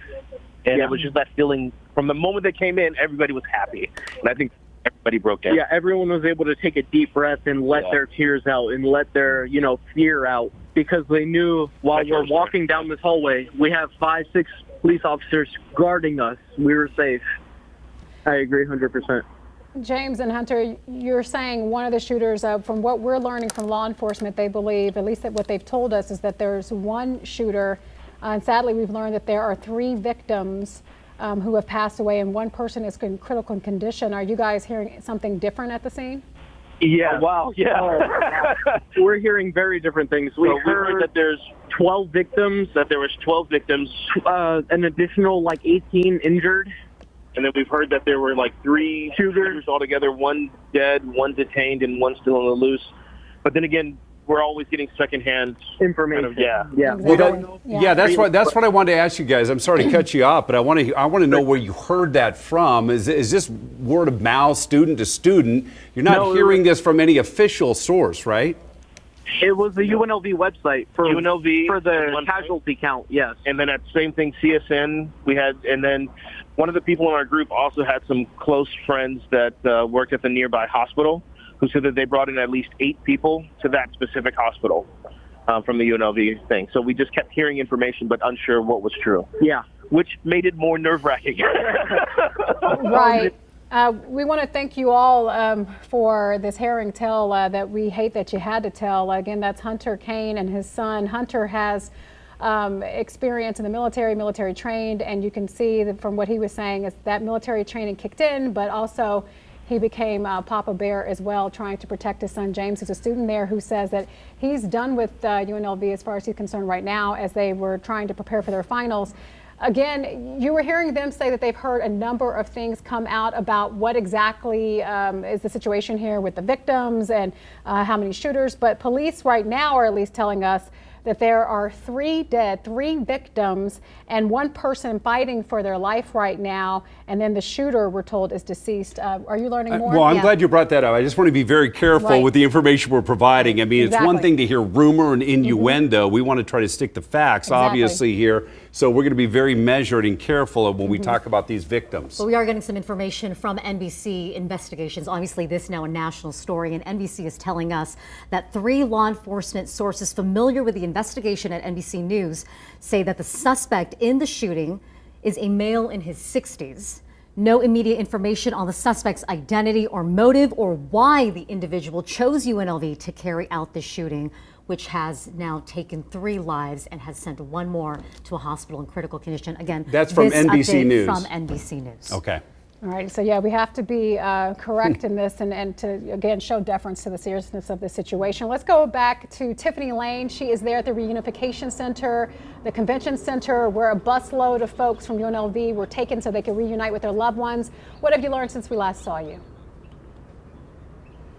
Yes, Latoya, so that bus was dropped off around the corner, and we've seen students coming from either side reuniting. We saw a mother in tears as she embraced her son. He said it's just been a really rough day, and that he had been communicating throughout the day through his phone with his mother, just telling her it's going to be okay, I'm okay. And then we saw that moment that they were able to give each other a big hug, and seeing the mom so happy knowing that her son is safe. Unfortunately, we know for some families that isn't the case today. We've also spoken with some students. They can't really put into words what today has felt like. A lot of them have never been in a situation like this before, and some came over on that bus and they were saying that they were so quick to get out there. They left their vehicles on campus, just got on the bus, ended up here. One student we spoke with said she was waiting for her dad to pick her up here since her family does live here in Las Vegas. But the feeling that we're getting from everyone right now is they just want to be home safe and to just get past the trauma they felt today from everything that has gone on. Of course, there is relief that they're getting home safely, but there's still the feeling and shock from everything that's gone on that is still so fresh for all of them. So we're still seeing right now there are a lot of people exiting, but a lot of that is from the convention that is going on. And then we're seeing some of these families trickling over to this part of the convention center, meeting up with each other. One other thing I want to bring up is that already so many people in the community are coming together. So many messages that I received as well from different community members working on different ways to come together. I did speak with Broadway in the Hood. Now they're working with several other organizations here in the community. They have an event tonight that's happening. Let me take a look at it here. From 7 to 8:30 at the historic 5th Street School. I was told that we will have a crew there, but everyone is coming together in support of UNLV staff and students who have been impacted by this tragedy today, coming together to come up with solutions, but more importantly right now just to be here for each other following everything that has occurred today. So we're going to stay out here and monitor, and we have crews all around town just trying to see where do we go from here, but still a lot of fear from what happened today. Understandably so. All right, Tiffany, thank you. Now, we did have a chance to also speak with a student over at the Las Vegas Convention Center who was at the Lead Library right there on campus when he learned that the active shooter was on campus. We were actually at the library, and then on all the monitors it just had an alert that just to run, hide, or fight because there's an active shooter by the BH building. So we evacuated, and we saw cops come out, and from there we heard gunshots. So we ran towards the intersection, towards the where University Center meets Thomas and Mack. So we're there, and then we walked all the way to Gangnam Asian Korean barbecue. That's a shelter in place there. And then from my friends said that because of all the road closures, we went all the way here to meet his dad. Convention Center, and we're also getting a statement from the Raiders as well.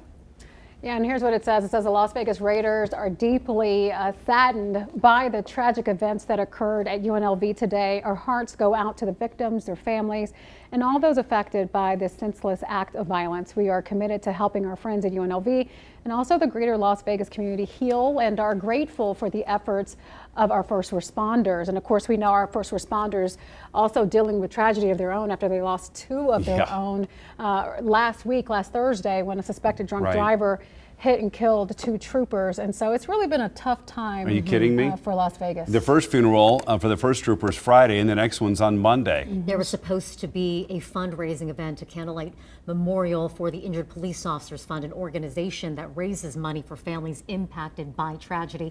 They postponed or just put off tonight's event after the shooting. But yes, a lot of hurt. And Dana, you're learning some more information from the national news. You know what, I want to talk about this. Obviously, it's getting national attention tonight. It's probably the lead story in all of the newscasts tonight, the national newscasts around the country. But this from USA Today, and I'll quote it. It says a shooter at UNLV sprayed bullets into crowds at two campus buildings during a lunchtime assault that killed at least 3 and caused panic among students who ran in horror from end of semester classes before the shooter died at the scene.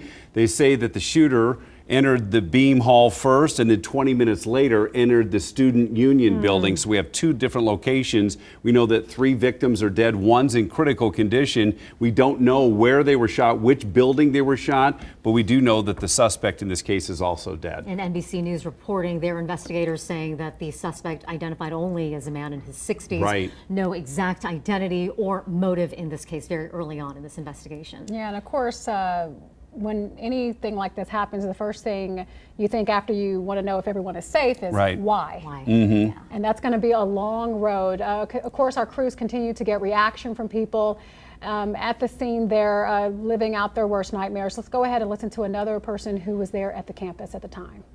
I was in the Central Desert Complex, which is about 5 minutes away from the Student Union.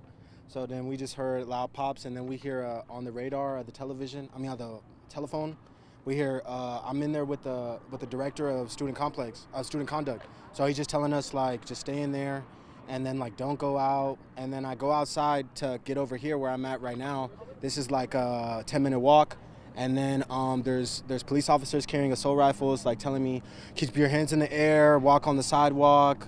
You know, it was very distressful. Like, everybody, we're just sitting out here, we don't know what's about to happen next. Like, but, you know, as a student, you know, when you come to school, you know, I'm from a different state. Like, you would never think that, you know, you're coming somewhere else and that it's going to be unsafe. You know, I just want to go to school and have a good time. I don't think I should be worrying about whether I'm going to die or not. I immediately felt sick. I was trying to compose myself because I'm trying to be good for her. But just immediately we were trying to talk to her and find out what was going on, and I said I can't. I got to get in the car and get down there at least, you know, when she does and is evacuated, I'm at least here to take her home. So. And at least you're on FaceTime with her and her father as well. She's in her dorm saying that she is okay, safe, but now it's just kind of a waiting. It is. At this point, it's like like I said, you're trying to keep it together, and when you find out that most likely they're safe, it's just a flood of emotions because you really don't know. You're hearing from this and that and this, and then you're seeing all these cop cars, and you just don't know. It's just overwhelming. A mother's anguish. You can only imagine what she was thinking, and hopefully her child is okay. Let's go ahead and check in now with Drake York. He's joining us on phone. You're a witness there. You saw the aftermath of the UNLV shooting. Can you tell us where you were when danger was near? Yeah, I was in the Student Union building up in the meeting centers, and one of my friends said that they got a text that there was a shooting, and I mean, afterwards we all kind of hunkered down, and it was scary. So you were in a room, right, with other students at the time? I mean, what kind of action did you take when you got the notification on your phone that there was an active shooter on campus? Well, there were already people who were kind of figuring out what was going on, so we all kind of like hunkered down in the corner, you know, like the whole duck and cover thing that we were taught in school.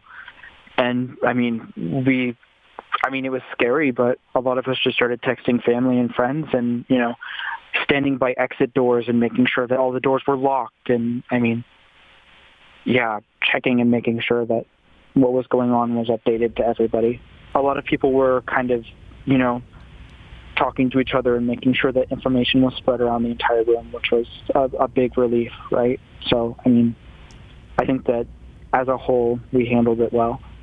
And Drake, I'm happy to hear about that. Where are you now? How did you make it out to safety?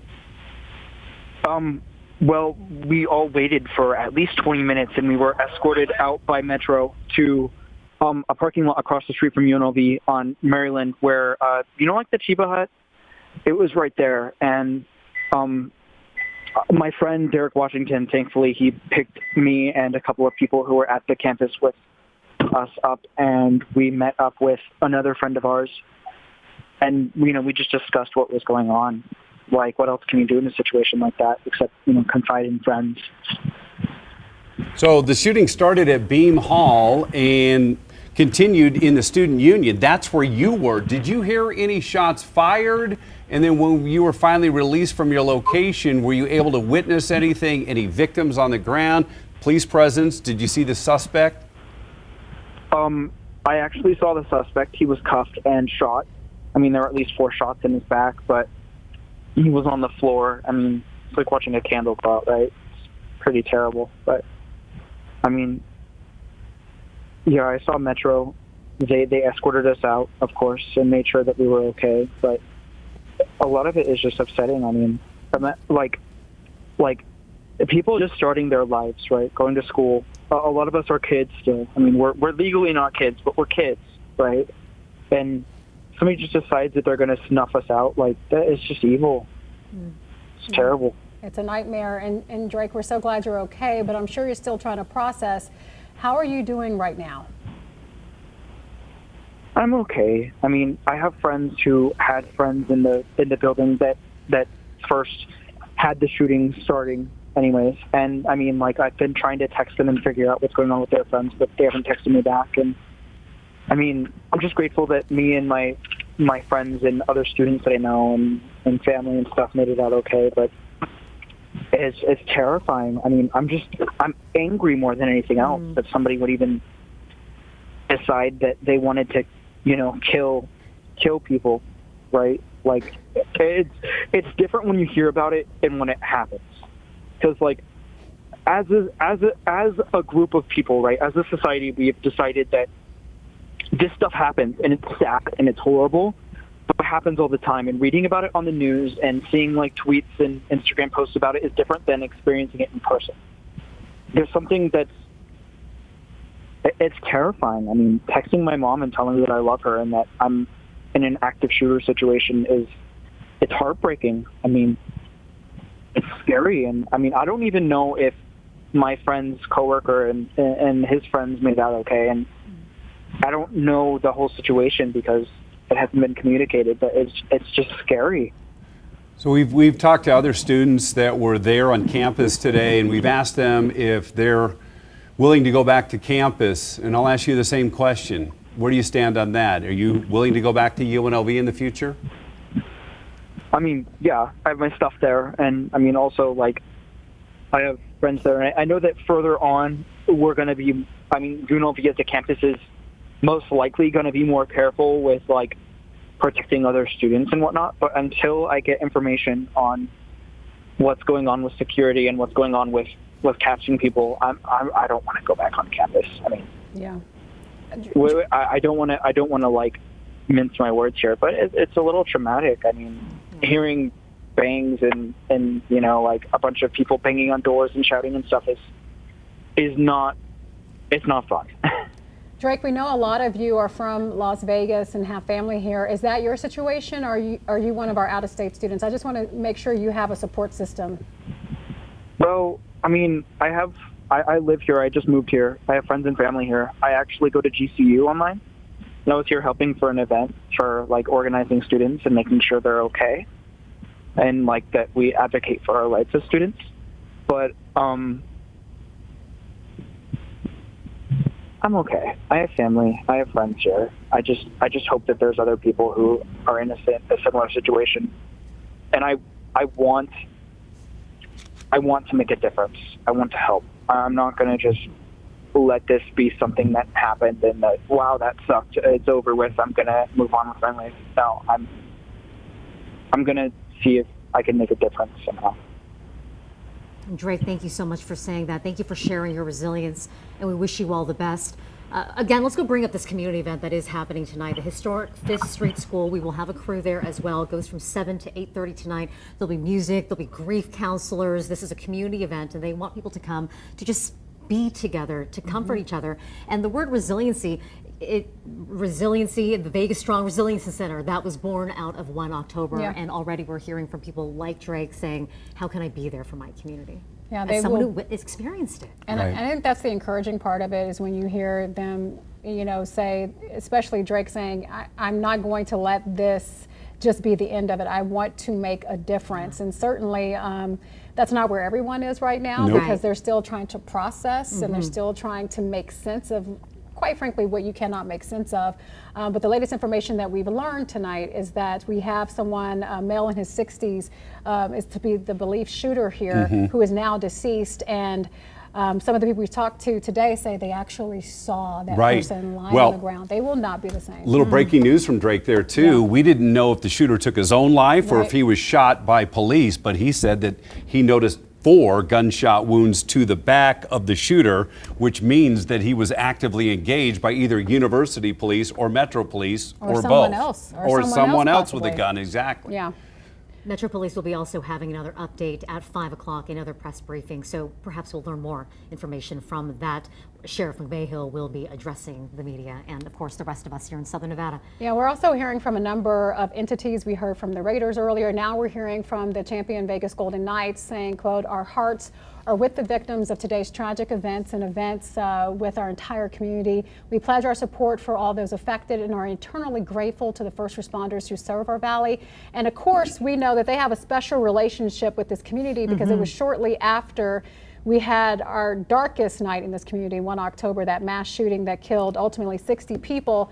The Vegas Golden Knights, Vegas born, and they were new to our area, and they rallied and came to support. And I think that's one reason why you find so many people who are suddenly hockey fans here in the desert, because they did everything they could to try to help this community get back on its feet. I think it was the first home game in the history of the Vegas Golden Knights. Came 9 days on October the 10th, right after 1 October, 9 days later. And Derek England, the defenseman who met his wife in Las Vegas when he was playing minor league hockey. His children were born in this community. He still works for the Golden Knights. And he gave a moving speech. Yeah, it really it gets me emotional now. It gets me choked up just thinking about how he was speaking about his daughter being born here, and that that he had so much faith that this community would come together and heal. And we're starting to hear about that now. Again, people wanting to come together just to be together and to show that we are not alone. Yeah. He ended the speech with, "We are Vegas strong." And that's something that we're going to continue to say here as we await to hear more about this horrific ordeal playing out at UNLV today. Sadly, 3 people dead because of this. 1 person still fighting for their life this hour. We're going to hear from police at any moment here. At 5 o'clock is when we're expecting that. And right now you're looking at Metro headquarters as we await to hear word from them to find out what exactly happened. Our Denise Rosh is actually there as well. Denise, if you can hear us, hopefully she cannot hear us, so we'll check it back in with her later. But again, we're waiting for them to open the doors there and tell us what they've learned at this hour. But as we talk about VGK ingratiating themselves with the community, I can't help but to think back on that original night. I had only been here for 10 months. So imagine getting that call and quickly started to learn what Las Vegas is. And I think that the people who are watching, I've heard that at some points we've been simulcasting with national news. They've been following our coverage tonight. They're learning more about this community, this strong community, this great community that none of us are from, but yet we've all made it home. And we've been here for years now. And it's because we have met such amazing people here who are strong and who ultimately come together when tragedy strikes. Yeah. We're seeing that once again. One of them is Jim Snyder. He joins us live from campus of UNLV, and you moved to this town in 1991. Your son was born in Las Vegas, and so things that happened today on the campus of UNLV probably hit someone like you a little bit differently than maybe somebody new to our community.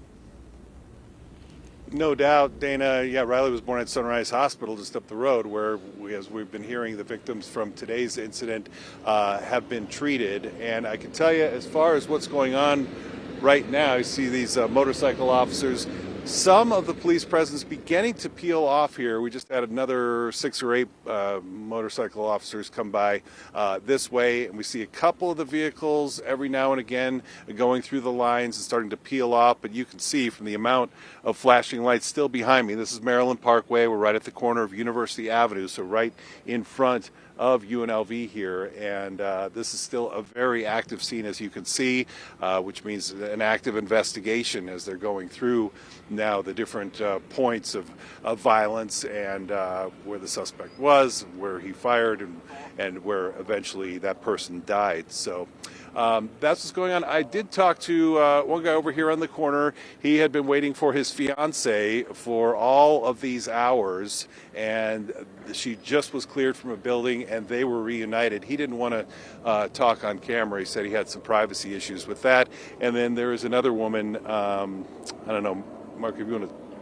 over here on the phone, she also didn't want to talk on camera. She's waiting for her daughter. She's in contact with her daughter. She knows her daughter's okay, but she's waiting to get her arms around her daughter, as so many parents and families have been doing throughout this afternoon. And now we head into the evening hours as dusk settles here over Maryland Parkway. But we'll keep watching the scene here and let you know if we get any new information, and we'll just stay in touch. All right, Jim, thank you. That mother there on the phone, your heart just goes out to her. Again, she sounds like she's been in contact with her family. Our Tiffany Lane is over at the Family Reunification Center over at the Convention Center. Tiffany, let's check in with you. What are you seeing from where you are? Yeah, so we've been just continuously seeing more families arriving here at the Reunification Center now. I just spoke with the father who says he spoke with his daughter and she should be arriving here from Thomas and Mack Center shortly. So it sounds like there will be more buses coming. We saw a bus come about, I want to say, half an hour ago, and we've been seeing those families reunite with each other. A lot of hugs, tears, families just relieved to be able to see their children that they had been texting with and communicating with throughout the day, but just being able to physically be in each other's presence gives them that sense of relief. A lot of parents who I've spoken with who are waiting for their children to arrive say that there's a process that the students have to go through once they get here at the convention center. There's also those resources we shared once they get here, mental health resources, social service resources, a lot of different things that they have once they get here. But it's just right now just the waiting game. A lot of people just wanting to go home to just really process everything that happened at UNLV today. But seeing those families be able to embrace is very touching, considering everything that has happened, and no idea on when those buses will be arriving. But again, it sounds like from what the parents are telling me, there are still several buses. We know one will be coming from Thomas and Mack, and we'll make sure to keep you updated. Okay, Tiffany, thank you. It's going to be a very, very long night for investigators on the campus of UNLV. We believe that the shooter's body may still be inside the student union. We heard from a student and others that were walking out of the student union shortly after the shooting, and they saw the suspect's body lying on the ground. They handcuffed him, as is protocol. And one said that they noticed 4 bullet shots, bullet wounds to the back of the shooter's body there as well. Is that Tiffany? Yeah, that's Tiffany that we're hearing in the background as she's trying to talk to folks. But we're also waiting on word to find out more of the specifics of what happened here and how they were able, if it was in fact police, because we don't know yet who actually took down the suspect. Right. We're told that we'll hear something here in less than 30 minutes from Metro. Let's go ahead and check in with Denise Ross. She is there waiting for them to open the doors. Denise, have you been able to learn anything since we last saw you when you were actually at the scene? Yeah, no, we do know that there will be a news conference right here at Metro headquarters at 5 o'clock. We're just waiting for the doors to open right around 4:40 or so. As you've been reporting, Metro has already confirmed 3 fatalities, 3 victims killed in this shooting.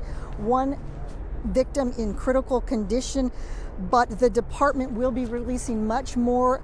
As for a motive, that could take weeks to determine, but we should be hearing much more in the next couple of minutes, and we'll be bringing it to you live right here from HQ.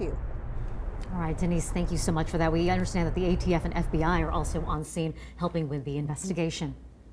All right, we have now Laura Perkins on the phone. She's a regent with the Nevada System of Higher Education. You were on campus at UNLV when you were told to shelter in place. Can you just walk us back to that moment when you first realized that there was danger at UNLV? Laura, can you hear us? All right, we're having some issues with Laura right now. We'll try to do our best to get her back on the phone for you. But Laura, can you hear us? Yes, I can hear you. Thank you. Yes, you were on campus when you were told to shelter in place. Can you kind of take us back to that moment when you realized that something was wrong? Well, I was on my way to campus and I was driving and just approaching the student union in conjunction with the RISE event happening today. I was one of the speakers, or supposed to be one of the speakers. It was surreal. There was sirens coming from every direction. Thank God for our first responders. Everybody responded so quickly. I really appreciate that about this, to make sure the students were safe. I just remember sitting in my car, and because everyone was blocked off, I would have had to walk quite a distance to get to the student union. I heard the bells go, and it was surreal. They said, if you can evacuate now. We're going to evacuate people as quickly as possible and to remain safe and stay out of the area. That time I was sitting in my car and I could see the officers in full gear running with, the SWAT teams running and getting things done and taking care of business and blocking off the roads. And so it was just surreal. Laura, let me understand this. So they were telling you to run away from the active shooter situation, not to shelter in place. Is that correct? I was going. They over the after they said if you can evacuate easily, then evacuate. But for the most part, I was not in the building. I was outside the building and in like the closest parking lot to the TAM Center. But Laura, this obviously hits so close to home. You are a university regent. You've been with the university now since 2018. We're hearing from a lot of students who are understandably so shaken. And first, one of the things that we're hearing from a lot of them is that they just do not feel safe and returning to the campus. They're still so uncertain about that. What is your message to students who are going back home to their families and wondering about their future there at the university? I would suggest that they seek counseling, which is available through UNLV, and also tonight, if they would like to come to the 5th Street School from 7 p.m. to 8:30 p.m. to be around other individuals who have experienced the same thing, to just talk about it and grieve, because this is it's a tragedy, and so give people a chance to grieve. And I think, what can I say, rebel strong. Rebel strong. Rebel strong. Yeah. Thank you, Laura Perkins, there for giving us your account of what happened through your eyes. Let's go ahead back to our Jim Snyder. He's been live at the scene now for a while, and you have someone that you just met that you want us to hear from. Yeah, we've seen people trickle out, kind of one by one, and I approach every person to find out if they'd like to talk on television. Many of them haven't, but Jenny here has graciously agreed to be with us. Jenny, thank you. Thank you. Glad you're okay. Mm-hmm. Tell us how this started for you. You first got the alert, and you're a PhD student. Yes, You were in a building that was, you thought, pretty far away from where. Yes. It's a little bit far. I think like 15 minutes walk from that building, so I just stayed still. I didn't go outside. And then you got more updates, and there was more information coming in. Yes, and is that when you got more worried? Yeah, a little bit worried because it showed an active shooter and another additional shooter in the student union. So I feel a little bit scared at that time. But still, I just stay in the building because our building, we need to get the access and can get inside. So I feel much better. I'm hoping you've heard there's a lot of confusion usually at the beginning stages. Yes. Now it looks like there was just the one shooter who Yes. had moved to two different locations. Yeah, no, I think based on the email, I think there should be two or something like that because it said it's an additional shooter. Right. So I just think at one point they were looking to make sure.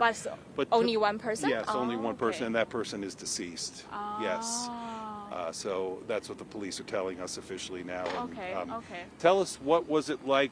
Were you with a group of people when you were waiting and hiding? No, we just stay in our building. I think it's a little bit safer. Yeah, because, how many people? In our office, maybe 5 people. Okay. Yeah, 5 persons. And everyone stay Yeah, calm everyone stay calm. I think stay calm because we just thinking it's still under control. We don't need to worry about it because everyone, just like me, I still go to the lab and do some experiment. I just go back and forth from lab and the office. Gotcha. Yeah. And now going forward, you're supposed to be back here again working in the lab. Will you come back to the campus? Will you have fears about coming back? And if I receive the email, it tells us it's already clear. I will go back tomorrow. I won't feel scared. But today, I may not go back. I understand. Yeah. And you're just feet from home here. You're Yeah, walking yeah. home. All right, Jenny, thank you very much. I Thank appreciate you. it. So glad you're okay. So that's the view from somebody who was inside all afternoon waiting for police to finally come and clear the building that she was in. Reporting live here in front of the UNLV campus, I'm Jim Snyder. Back to you guys. Yeah, Jim, thank you for that. So even Jim there clarifying Right. that confusion. She thought that there may have been 2 shooters, learning just now, Right. 5 hours after the Exactly. first alerts went out, that there was only 1. Well, and I'm glad you brought that up because it was one shooter at 2 locations. They started at the business building, Beam Hall first. This man in his 60s shot, was an active shooter at that location, and then walked very close to the next building, which is the student union, and then was shooting there as well. And that's where the shooter was taken down, was inside the student union. Yeah, I'm glad that we're clearing that up. And again, when you're out there and in the thick of things, you don't always get the information. The fog of war, they call it. Exactly. Let's go ahead and turn now to our Tiffany Lane. Tiffany is still at the Reunification Center at the Convention Center here in Las Vegas, where they have families reuniting. And it looks like you've met one of those students who perhaps just arrived. Yeah, so I'm actually here with Andre Casillas. So Andre, thank you so much for speaking with us. You're actually waiting for your brother Carlos to arrive. Talk about just your communication with him throughout today. So initially he had called us earlier in the morning, right before everything had started. He was working out in one of the gyms on campus, and there was a big glass window, and he had noticed how there was a couple students running across. And, he was a little frantic, and so he was like, hold on, give me a second. And he had said those 2 women had come in and basically said how there was active shooters. And, he was nervous, just as me and my mom were on a group FaceTime call. Actually, my mom was at work and I was at home. And, it was just very frantic. He didn't really know what to do. And, he was just calling us, trying to stay in contact. But in these situations, there's just so much chaos going on. And, he's trying to send us texts. And it's like everything wasn't going in his way. His phone had died. And so me and my mom are just basically hoping and, praying that everything's going to be okay. And we knew that he had a MacBook on him as well. So he's trying to message us off the MacBook. The MacBook dies, and it's just a bunch of different things. And we're basically just hoping for the best, hoping that, we hear things, and we're trying to check news stations and everything, and we're not getting any reports. There's nothing coming out. So I'm over here scrolling through every social media imaginable with every hashtag of UNLV, anything I could find. And I'm just nervous, and I'm hoping for the best. And we're starting to see that there's, people hurt, and there's casualties, and I'm not hearing my brother's messages, and so it's really starting to be like worrying, and luckily he was able to meet up with a friend who had a portable charger, and he was able to text us, and he just let us know, kind of the process of what was going on, how there's people coming into the gym, like law enforcement, and kind of guiding them to Thomas and Mack, and just going from Thomas Mack and going to meet here, basically get a shuttle to meet here. Just that moment that you were able to finally hear from him, is there a sense of relief that came over you knowing that unfortunately there were some families that did lose their loved ones tonight? I mean, it's honestly a bittersweet feeling. It's a terrible feeling to know that we're so close to the holidays, and that a lot of students aren't going to be able to go home and celebrate that with their loved ones. And it was a great feeling to hear from him, but it was also still that worry and anxiety that was still like, I'm not okay until I see him. And I I've never ran out of my house so fast to just drive here, and I'm on the phone with him just making sure that he's here, and it was a great feeling to know that he's okay, but it's also not, it hurts me deep down to know that there are families that aren't going to be able to have the kind of comfort that I'm going to have to see him right now. And so you told me that his bus just left UNLV a few minutes ago. What do you think is going to be that moment that you finally see each other? It's just overwhelming. He's honestly, I don't really have a father figure, and he's been my father figure growing up, and he's the one I've looked up to my whole life. And truthfully, the reason why I even applied to UNLV in the first place, because he's that person I look forward to seeing every day, and he's the person that I'm always going above and beyond to, make proud at the end of the day. So almost, it's almost losing someone like that. It's just a lot, and I don't know where I'd be without him. So just not being able to have him here with me every day would do a lot to me. So it just means a lot to see him again, Well, Andre, we're so glad that Carlos is okay, and I want to give you the time to be able to go and embrace him when he gets here. But thank you so much for speaking with us. I'm so glad he's okay. And I know that you had a very heartfelt message for those families that did lose their loved ones tonight. So for now, I'm going to send it back to you guys. Thank you. We've seen a lot of tears today, haven't we? And it's so heartbreaking, and it just goes to show you, when we hear about these tragedies, you have to put them in perspective. These aren't just numbers. This isn't just an event that happened that you're watching play out. This is literally affecting lives. This is literally tearing apart people's futures, communities that are rocked and shaken forever. And so I thought what he said really brings it home, that these are real people, and there are real consequences to the things that are happening. And thankfully, he will be able to hug his brother tonight. But there's a couple of families out there that won't get to do the same. He called this bittersweet. Right. Well, that's the point here, is that his brother survived. Right. And we've seen tears from people who have survived this. That's how traumatic it was. They made it through to the other side, but we have 4 victims that we know of right now. 3 were shot dead today by that active shooter, and 1 in critical condition. Those 4 families are going to look at this day quite differently than even those people who survived the day. Right. All right, so let's hear now from the Las Vegas Aces. They're issuing a statement tonight saying that they are heartbroken over today's horrific shooting at the University of Nevada, Las Vegas. Our thoughts are with all those impacted by the senseless act of violence, and our thanks go out to those first responders and medical professionals whose actions this afternoon undoubtedly saved lives.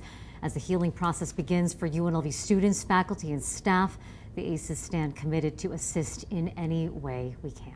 Well, let's make sure we update everybody too. Metro is scheduled to hold a news conference here at 5 o'clock, so that's coming up in about 13 minutes from now, and we're expected to get a lot of fresh information from that news conference. Our Denise Raj is at Metro headquarters, and she will be taking us inside that room live as they give us the latest information on this. Yeah, we're also getting some more reaction as well from those at the Las Vegas Convention Center, where Tiffany Lane is, from people who were bussed over from the campus of UNLV. In fact, we talked to one woman who is an employee, also a UNLV student as well. She told us about the moments that she first learned about this active shooter situation on campus.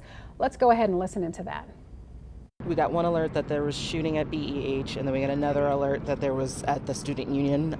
Those were just the university police alerts that got sent to us. And then we were just told to just shelter in place until they gave us the all clear, the go ahead. Taking there in her voice, understandably. Time and time again. Just again, an overwhelming night, an anxious night. We are just a few minutes away now from this Metro Police Conference. Now we are approaching the 6th hour. This happened at 11:45. Students were there approaching their finals. They get word that there's an active shooter there on campus. People locked down for hours and now starting to finally reunite with their loved ones over there at the convention center. Yeah, what a harrowing tale that so many people have told us. We've heard from people who weren't near the danger, still impacted by this, of course. And then we've also heard from folks who were in those buildings where those shots rang out. And we're now learning from police, they told us as we wait for that news conference to begin, that the suspect involved here is a 60-year-old male who is deceased. Sadly, 3 victims have succumbed to their injuries tonight. And we know that troubling days are ahead for their family members as they learn about that loss. There's still one person that we're holding out hope for who will survive this, that we've learned that is in critical condition at the hospital. And so a lot of people pulling for that person, a lot of people just holding their breath tonight, hoping that people will be able to come together to heal. We do know that something is going to be taking place tonight at the 5th Street Historic School there.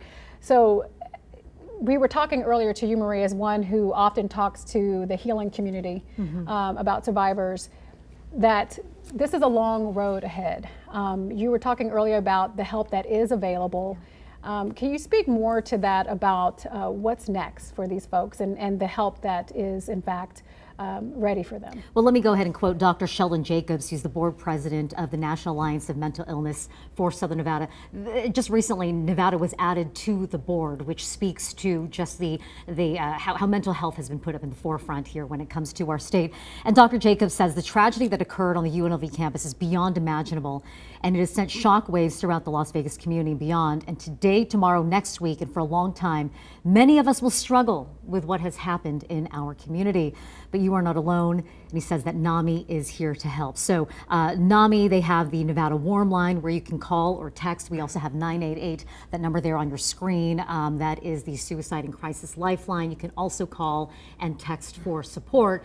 And going back to what you were saying earlier, Latoya, there is an event tonight at the historic 5th Street School. There will be grief counselors there, community leaders, all gathering from 7 to 8:30 p.m. and just offering a space, a place to be together and to talk and to be with one each other. Again, Vegas strong. It's the community that's coming together in many ways as we speak. So on the left side of your screen there, you just saw Metro headquarters. We're expecting that news conference to start at 5 o'clock. So we're about 9 minutes, 30 seconds away if they start on time. And on the right side, you're looking at some of the images from earlier today around the campus of UNLV. There are a lot of questions that we don't have answers to yet, and we're hoping to get those at 5 o'clock. I don't know that every question will be answered, but we want to know the identity of the shooter, a man in his 60s. We would also like to know a motive, and maybe we won't get that tonight or ever. In the 1 October shooting, we still never received a motive there. We're also wondering about the victims, of course. That's where our hearts are tonight. The 4 people who we believe it was just 4 who were shot, 3 killed, 1 in critical condition. I don't know if we're going to get those identities tonight either. So more details coming our way here at 5 o'clock tonight. We have a lot of questions. We'll find out if we get many answers tonight. Yeah, and it's interesting that the suspect here that's now deceased, 60 years old, so we don't know their connection with the university. Of course, UNLV is an urban campus, and some consider it a commuter school, so he could very well be a student. Exactly. We just or don't a staff know. member, or a teacher, or not associated with a college in any way. That's a great point. We want to know those answers too, don't we? Right, and a lot of people want to know why, but as you mentioned, sometimes you never know why. So let's go ahead back to Jim Snyder, who is at the scene. Jim, I know you've been meeting a number of people telling you horrific tales of what they were going through just hours ago, around after 11:45 when terror hit that campus. What have you learned since we last saw you? Well, it's just absolutely stunned. Every person, there's kind of, I walk up to people and say, were you just released from the campus? And I don't even have to ask the question because you can kind of read it all over their faces. There's that sort of 1,000-yard stare that people talk about when they've been through something traumatic like this. And it's just really interesting to me how a spot in town, I mean, I'm at University of Maryland Parkway. I cut through here all the time. It's fun to drive down Maryland and see the UNLV students, coming and going, and how it all changes. Now it's just one big crime scene, investigation scene, and a parking lot for police vehicles from agencies with the state, with the county, with UNLV, the university system, and of course Metro as well. So there's not a whole lot of activity going on down here right now. I think a police car is getting ready to leave right here. He's backing out. We're seeing, I would say, maybe 20% of the vehicles have kind of peeled off and left, and motorcycles here, but many more still remain. And as you guys were just saying, this is an investigation that will be going on for hours into the night as the forensic teams come out, make all the measurements, and piece together exactly what happened here. And just like you, waiting to hear from the sheriff here at 5 o'clock to maybe get some more details about what happened. But that's what's going on Maryland Parkway. It's just a very, very somber place tonight. Not a lot of conversations going even among the police officers who are gathered in groups here and there.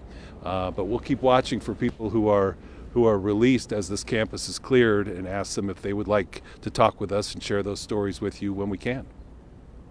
All right, just a tough night for all of us. And Jim, we thank you for all that you're doing out there. And as we talk about the law enforcement presence and we're waiting for them to give us an update, it's important to remember they're going through their own sense of tragedy as well after losing 2 troopers just on Thursday. In fact, those funerals scheduled for Friday, another one for Monday. And so it really has been a very tough time for Southern Nevada. And there was a candlelight vigil tonight being organized by the Injured Police Officers Fund, an organization that raises money for the families affected by tragedy, these law enforcement families. They have put off that event tonight in light of what happens today at UNLV. A lot of changes today. They closed the campus, the campuses, plural, in Southern Nevada for CSN and UNLV, of course, any Institute of Higher Learning here in Southern Nevada. They shut down for the day today, and when they will reopen, we don't know. It could be tomorrow. That's a possibility. Right. And the UNLV men's basketball team was supposed to play in Dayton, Ohio tonight.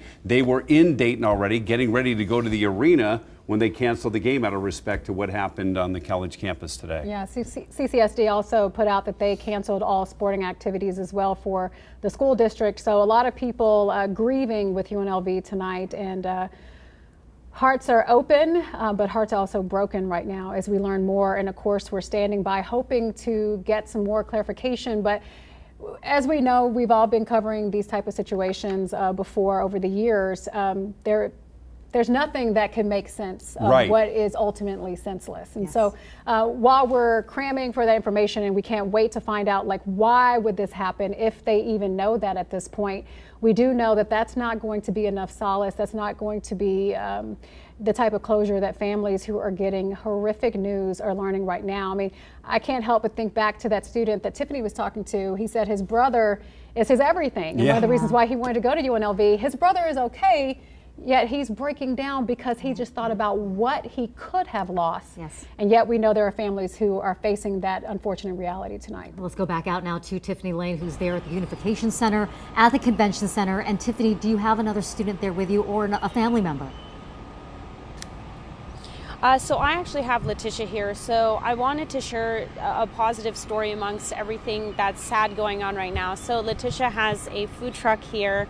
Why don't you share the name of your food truck? And you're actually going around giving out water to impacted families, just providing a resource as they get here, just something you're voluntarily doing.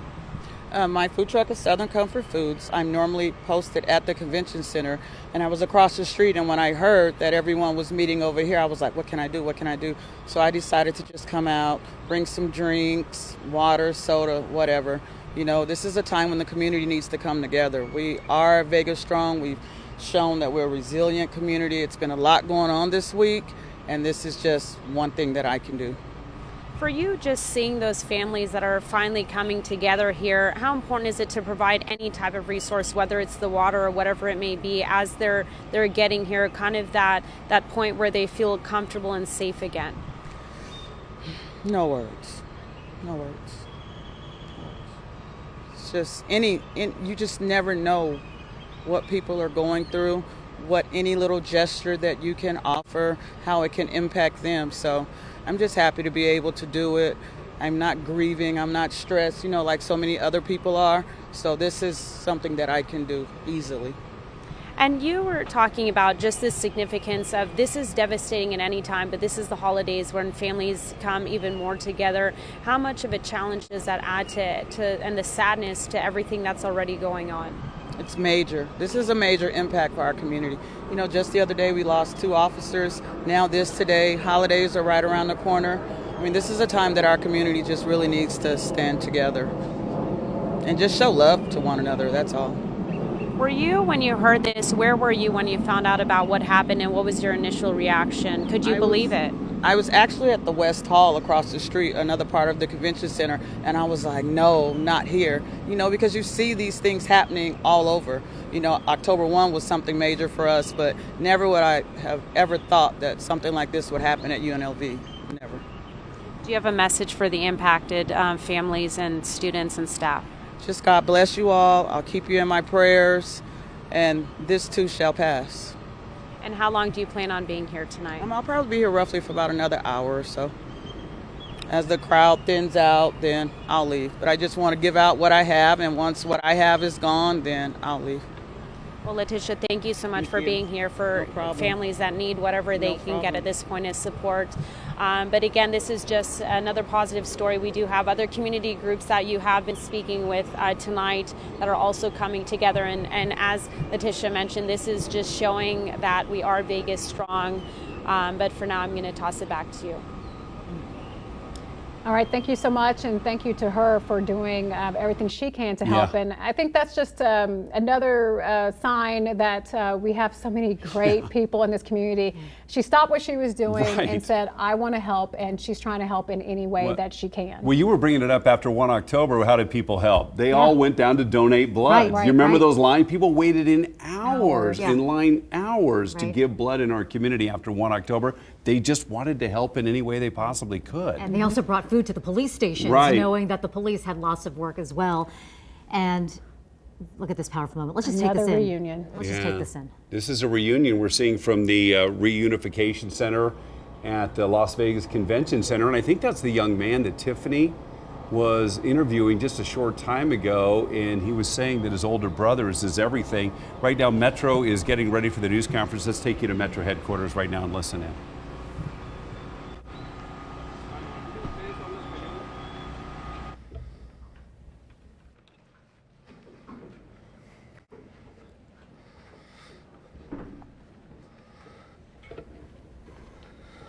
Good evening. Thanks for coming. My name is Kevin McMahill, and I'm the sheriff of the Las Vegas Metropolitan Police Department. First, I would like to reiterate to all of you that there is no more ongoing threat to our community here in Las Vegas. I also like to tell you that we do know the identity of the suspect in this case, but I will not be releasing his name tonight until after the next of kin notification. As you all know, of course, this is a tragic day for all of us in Southern Nevada. And at approximately 11:45 a.m., LVMPD dispatch received reports of an active shooter at the UNLV campus. UNLV campus police responded to the scene and engaged the suspect immediately right outside of Beam Hall. LVMPD officers also responded simultaneously. I can tell you today, 3 of the victims are confirmed deceased. There is a 4th victim who suffered a gunshot wound and is now currently in Sunrise Hospital, upgraded to stable condition. In addition to that, there were 4 additional people who were transported from the scene to nearby hospitals suffering from panic attacks. 2 of our officers were treated at UMC for minor injuries, which were received while searching the vast rooms and buildings for victims at UNLV. Our hearts go out to the entire UNLV community. No student should have to fear pursuing their dreams on the college campus. What happened today is a heinous, unforgivable crime, but I want you all to know something. It's a crime that we train for each and every day. When there is an active shooter threat, the men and women of the Southern Nevada first responder community, police, fire, and EMS come together to respond quickly and decisively with zero hesitation. Within minutes, both on and off duty responders race to the campus to prevent further loss of life. On a personal note, I'll tell you that after 1 October and all the time and effort and energy that we've put together in training with the men and women of law enforcement, the fire service, and EMS, watching how seamlessly they work together today made me very, very proud to be their sheriff. Importantly, there was a gathering just outside of the building where the students were playing games and eating food. There were tables set up for them to build Legos. And if it hadn't been for the heroic actions of one of those police officers who responded, there could have been countless additional lives taken. Armed confrontation of the suspect by law enforcement stopped the suspect's further actions. I'm proud of the courage of these officers and the UNLV campus police and how they demonstrated that today. And with that, I'm going to introduce the governor of the great state of Nevada, Joe Lombardo. Governor. Thank you. Kevin, thank you for the opportunity to speak tonight. I think it's important for people to realize the partnership that is formed as a result of my career at LVMPD and with Kevin, the sheriff himself, and the confidence that I was assured of when I got notified today. I had no doubt that the response would be appropriate, it would be swift, it would be quick, to the satisfaction of all the naysayers that we normally experience during critical incidents. And today, LVMPD did a fantastic job, along with the University PD did a fantastic job. And after the after action is settled here and our concern for the victims are bolstered and satisfied, I will be absolutely proud of the response of the first responders. I'll be absolutely proud of the community of UNLV, and I'll be absolutely proud of the community of Las Vegas and the state of Nevada. I had some formal comments to be said, but the important piece is I'm here to show the solidarity between the community and the law enforcement community and ensure on behalf of the state of Nevada, we are here to help, provide resources to the benefit of the victims and to express my concern for the victims and favorable thoughts to the families and to ensure that we move forward as a society and as a community, and to assure the community we are doing everything within our ability to address these situations appropriately and with the knowledge that we have received on a continual basis. So, Kevin, thank you. I appreciate that, and I think it's appropriate that the chief of UPD comes up and says a few words in the positive response of his police department. So, Chief Alex Garcia, please. Thank you. Good evening. My name is Adam Garcia. I'm the University Police Chief. First of all, let me begin by telling you all how heartbroken we are on our campus for what happened today. On behalf of the Chancellor, the Board of Regents, and President Whitfield, I am passing along our profound sense of loss for what occurred in the loss of life that took place. As the sheriff said, our officers collectively, UPD as well as Metro, responded to call for shots fired approximately 11:45. Two of our detectives responded to the scene and immediately engaged the suspect in a shootout. The suspect was struck and is deceased at this time. The campus was almost immediately closed, and out of an abundance of caution, all Nevada System of Higher Education institutions in Southern Nevada were as well closed.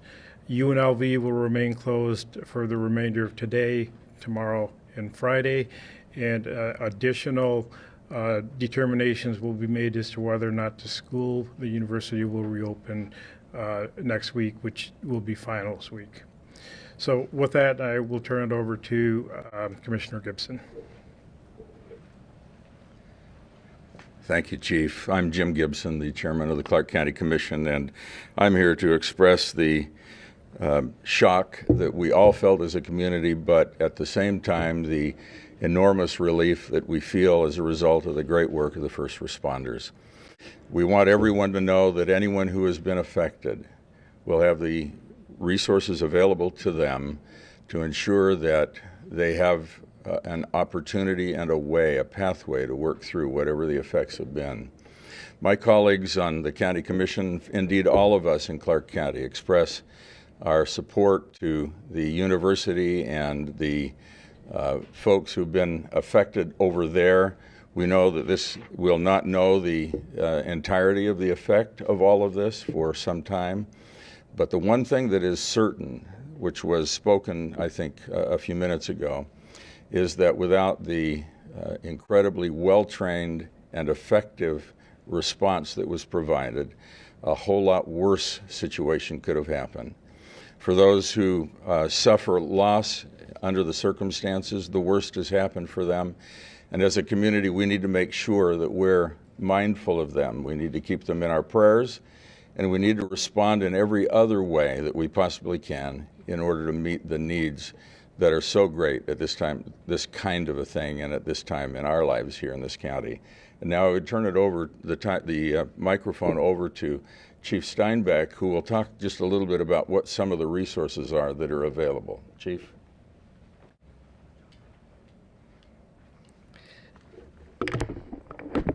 Thank you, Commissioner. Appreciate it.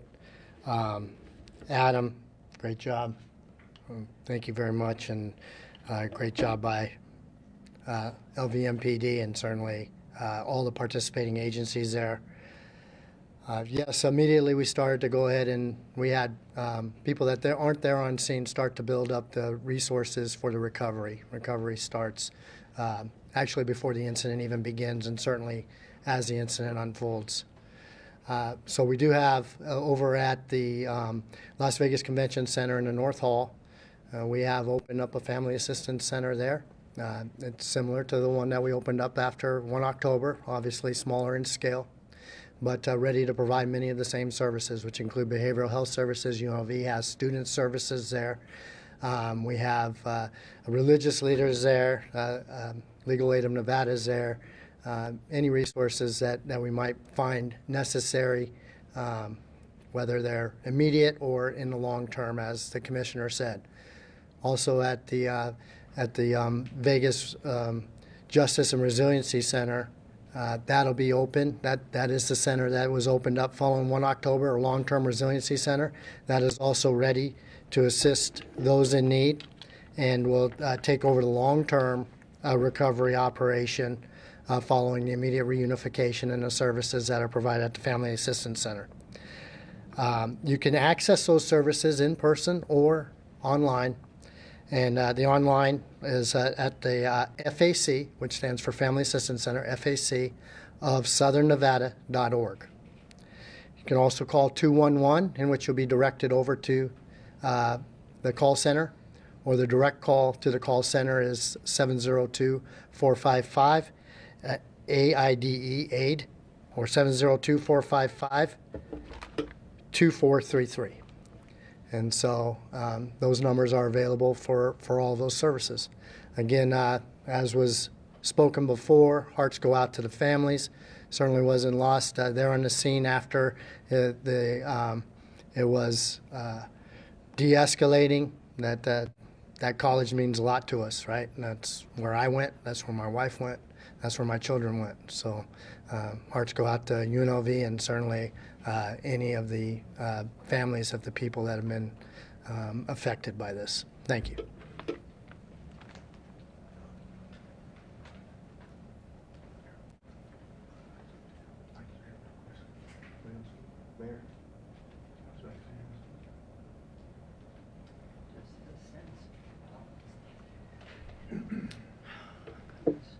I'm Carolyn Goodman, Mayor of the City of Las Vegas. And after all these years and the tragedies that have happened around our country, but right here, it's something for the families that we've lost, who've had this tragedy, bespeak everything that is not good about our country, what's wrong, and how we have to teach our children to handle stress and be able to work through anger and hate in other ways. I don't have the particulars of who we have lost. I think this is all with the sheriff. I know our first responders were incredible, all facets of law enforcement immediately pulling together, and I'm so grateful and proud of them. I do have someone very close to me who was out on the campus at the time, and want to commend the security out at UNLV for their instantaneous reaction and calming those who could be calmed and making the lockdown bearable with all that fear. The fear that permeated every one of those children, every one of those professors. It's a very difficult time, and it's time for us, as the adults, enough. It is enough. And it is people filled with anger or not understanding how to handle disappointment in their lives that they become even more hateful and full of anger and take lives of others. So my condolences on behalf of the entire city and the community to those we've lost, those families that are so distraught and lost today and in the future. And Sheriff, I must commend you, and former Sheriff Lombardo, you did set this up. And Sheriff, thank you. What a tragic time for us. But it's a time to make it a positive and do something. We must fix this now. And allowing me to speak. Thank you, Sheriff. And congratulations. Thank you. As soon as I listened to the comments of the other speakers, it took me back to when the sheriff or the undersheriff and I were over at the scene and watching as we had to go through floor by floor, room by room, building by building. And I've seen some of the commentary about how long this has taken. But just like in 1 October, numerous other calls were coming in about different shootings that were occurring. We're having to breach every single door. We're finding groups of students that were huddled. It took us a long time to evacuate and then recheck. We will be conducting this investigation into the wee hours of the morning, there is no doubt. I know you have an insatiable appetite like I do to find out why, to understand motivation, and we will provide that to you at the appropriate time. But with that being said, I'd just like to end on the fact that we watched a lot of fear across the faces of those young men and women at UNLV today. And it's unfortunate that they had to live through that. But again, I'm proud of that first responder community for getting over there and doing that. So with that, I'll take a couple of questions. Aww. I'm sorry, you have to tell me who's talking. I can't see. Hi, Dana. Can you tell us anything about the weapon or weapons that were used?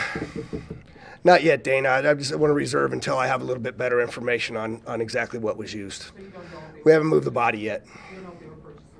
I don't have any details on the weapon yet, but we will provide that to you. Channel 8 News KLAS. What's the affiliation of the victims to UNLV? Were there students, professors, staff? I'm not prepared to release that information yet either. Like I said, I know you guys are hungry for that, but we haven't been able to run each and every one of those leads down, and I don't want to provide you misinformation at that. Ricardo, last one. Did the shooting originate outside, or did it begin outside, and about how long were shots fired? It originated on the 4th floor of that beam building, went to multiple floors, and the suspect was neutralized on the outside by the UNLV Police Department. So we'll be providing you the next news conference information as we get it. Thanks for coming.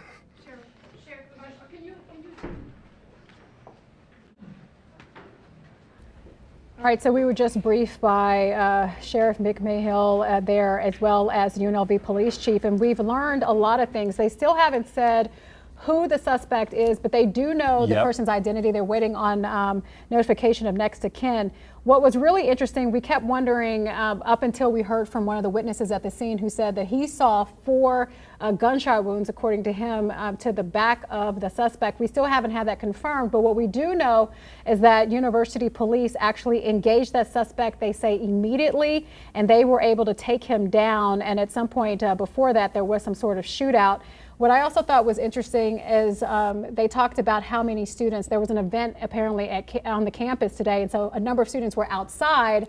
So thankfully, we're not seeing more loss of life here, but sadly, we are getting it confirmed tonight, 3 deceased, 1 person still in the hospital with a number of injuries. It sounded amazing how fast the police response, what we've been calling is swift. I don't think we realized how swift it was until we heard from the authorities tonight that We had campus police officers responding immediately. 2 detectives arrived on scene very shortly after shots rang out. And because of that, I think they were able to reduce the loss of life tonight. And we also heard their frustration that we're even dealing with this in the first place. In fact, the sheriff said he called it heinous and an unforgivable crime. We also could feel the pain that Mayor Carolyn Goodman was feeling as well when she talked about she knew someone who was close to her on campus at the time of this incident, and just talking about how enough is enough. Yeah.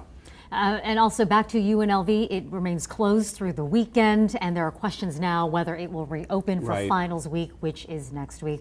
Not only is it a very somber, heartbroken place, but it's also an active crime scene as well. The sheriff saying that they will be there through the overnight hours going over this scene. He also mentioned, too, that the suspect's body remains on campus.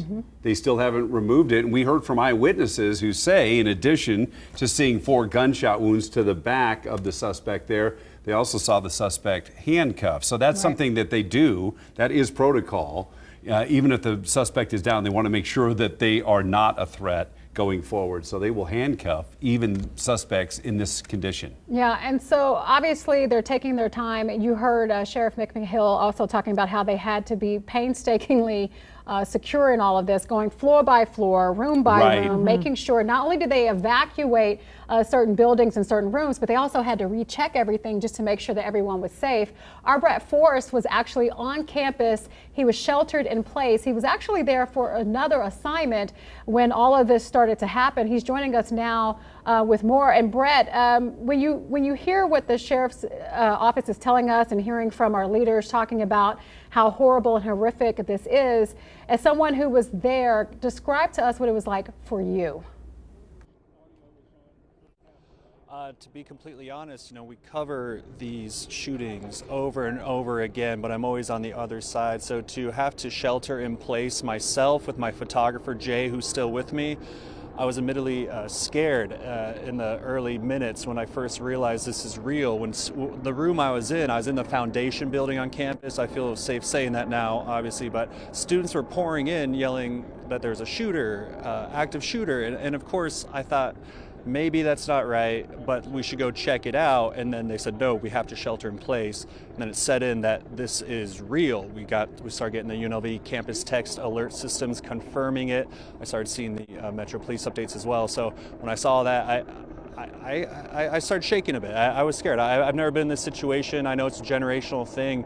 Part of my generation, I didn't grow up having to do the lockdown practices in school, so it was my first experience going through that. And I will say the college students I was with, about 2 or 3 dozen of them, they remained calm for the most part from what I saw, because I hate to say they likely grew up kind of practicing this exact situation. But it was a frightening experience, but we are safe. We were in there about 4 hours total until the police finally came to our building to evacuate us out. The students were taken to the Thomas and Mack basketball arena, and then I was able to come out here finally. But I was just glad that everyone I was with was safe, and my heart goes out to UNLV and the students and those affected, because these students I interviewed earlier for that other assignment you mentioned, they graduate in 2 weeks, and now they have this heavy in their hearts, I'm sure. So your photographer, Jay Aguilar, was also in that room with you today, and we heard from him on live television. He even got emotional as he was thinking about his wife and his children, and he just wanted to make sure he was going to be able to see them again, and he wasn't sure of that. Did you have those thoughts as well? Were you sure that you were going to make it out of this alive, or did you have your doubts? As I mentioned in the early moments, I did have my doubts when the reality set in that this was not a drill or misinformation, that it was indeed real. And I hate to say, my mom might be watching. I didn't let her know what situation I was in. I didn't want her to worry, so I did not tell her what was happening. I'm sure she's heard by now, so Mom, I am safe. But I'm sure it was going through everyone's heads. One student I was near, a woman, so if she's a senior, I'm guessing, maybe 2021, I heard her on the phone begging her other friend to check on a friend. I heard her saying, he doesn't have a phone with him, go make sure he's safe, drive your car over there. And so that was, in the early moments, that's what these students were going through, checking whatever they could to try to figure out what was going on, but also if their friends around campus were safe. Such a dynamic scene still behind you, Brett. What's going through your mind now? Now you're off campus, but you're still there on the streets. The investigation continues. You just heard from the sheriff that this is going on into the early morning hours. The campus is still off limits. So much to take in. How are you processing all that? It's very surreal. You know, I didn't live here when 1 October happened, but Jay, my photographer, immediately when we finally got out of that shelter in place said this reminds him exactly of that scene. It has started clearing out a little bit, but yeah, you can see behind me, it is still just a heavy police presence. So just to be in that small room I was in for 4 hours and to come out and actually see what was happening was just a very surreal experience. I just don't even know what other word to use because it's just, I don't know, you hate to see it happen. And I do want to say this is something that the students I talked to in the room I was in over and over, they kept saying, you know, you don't think it's going to happen, or you think it only happens far away until it happens to you. And I think that's exactly what I'm feeling right now too. Right, and we also heard from some students, Brett, who said that they don't want to go back to campus. You know, they're not going to look at their school the same. I would imagine as someone who has reported on tragedy after tragedy, often we meet people on their worst days of their lives. Do you feel like this has forever changed you, even as a journalist, in how you approach these type of events? I think it has to, right? It's, I mean, you can't really say it's a once-in-a-lifetime event anymore, unfortunately, just with how common and frequent these are. But for this to be my first time being here in the middle of it, yeah, it's going to hang with me for a while. I'm kind of getting emotional now just thinking about that question. But yeah, it's tough. And I can't imagine what these students are going through because so many are probably from Las Vegas. So they probably went through 1 October themselves. They probably lived here for that. So yeah, I just can't imagine how they feel. I mean, if this is how I feel, I just can't imagine how these students here feel. Yeah, wow.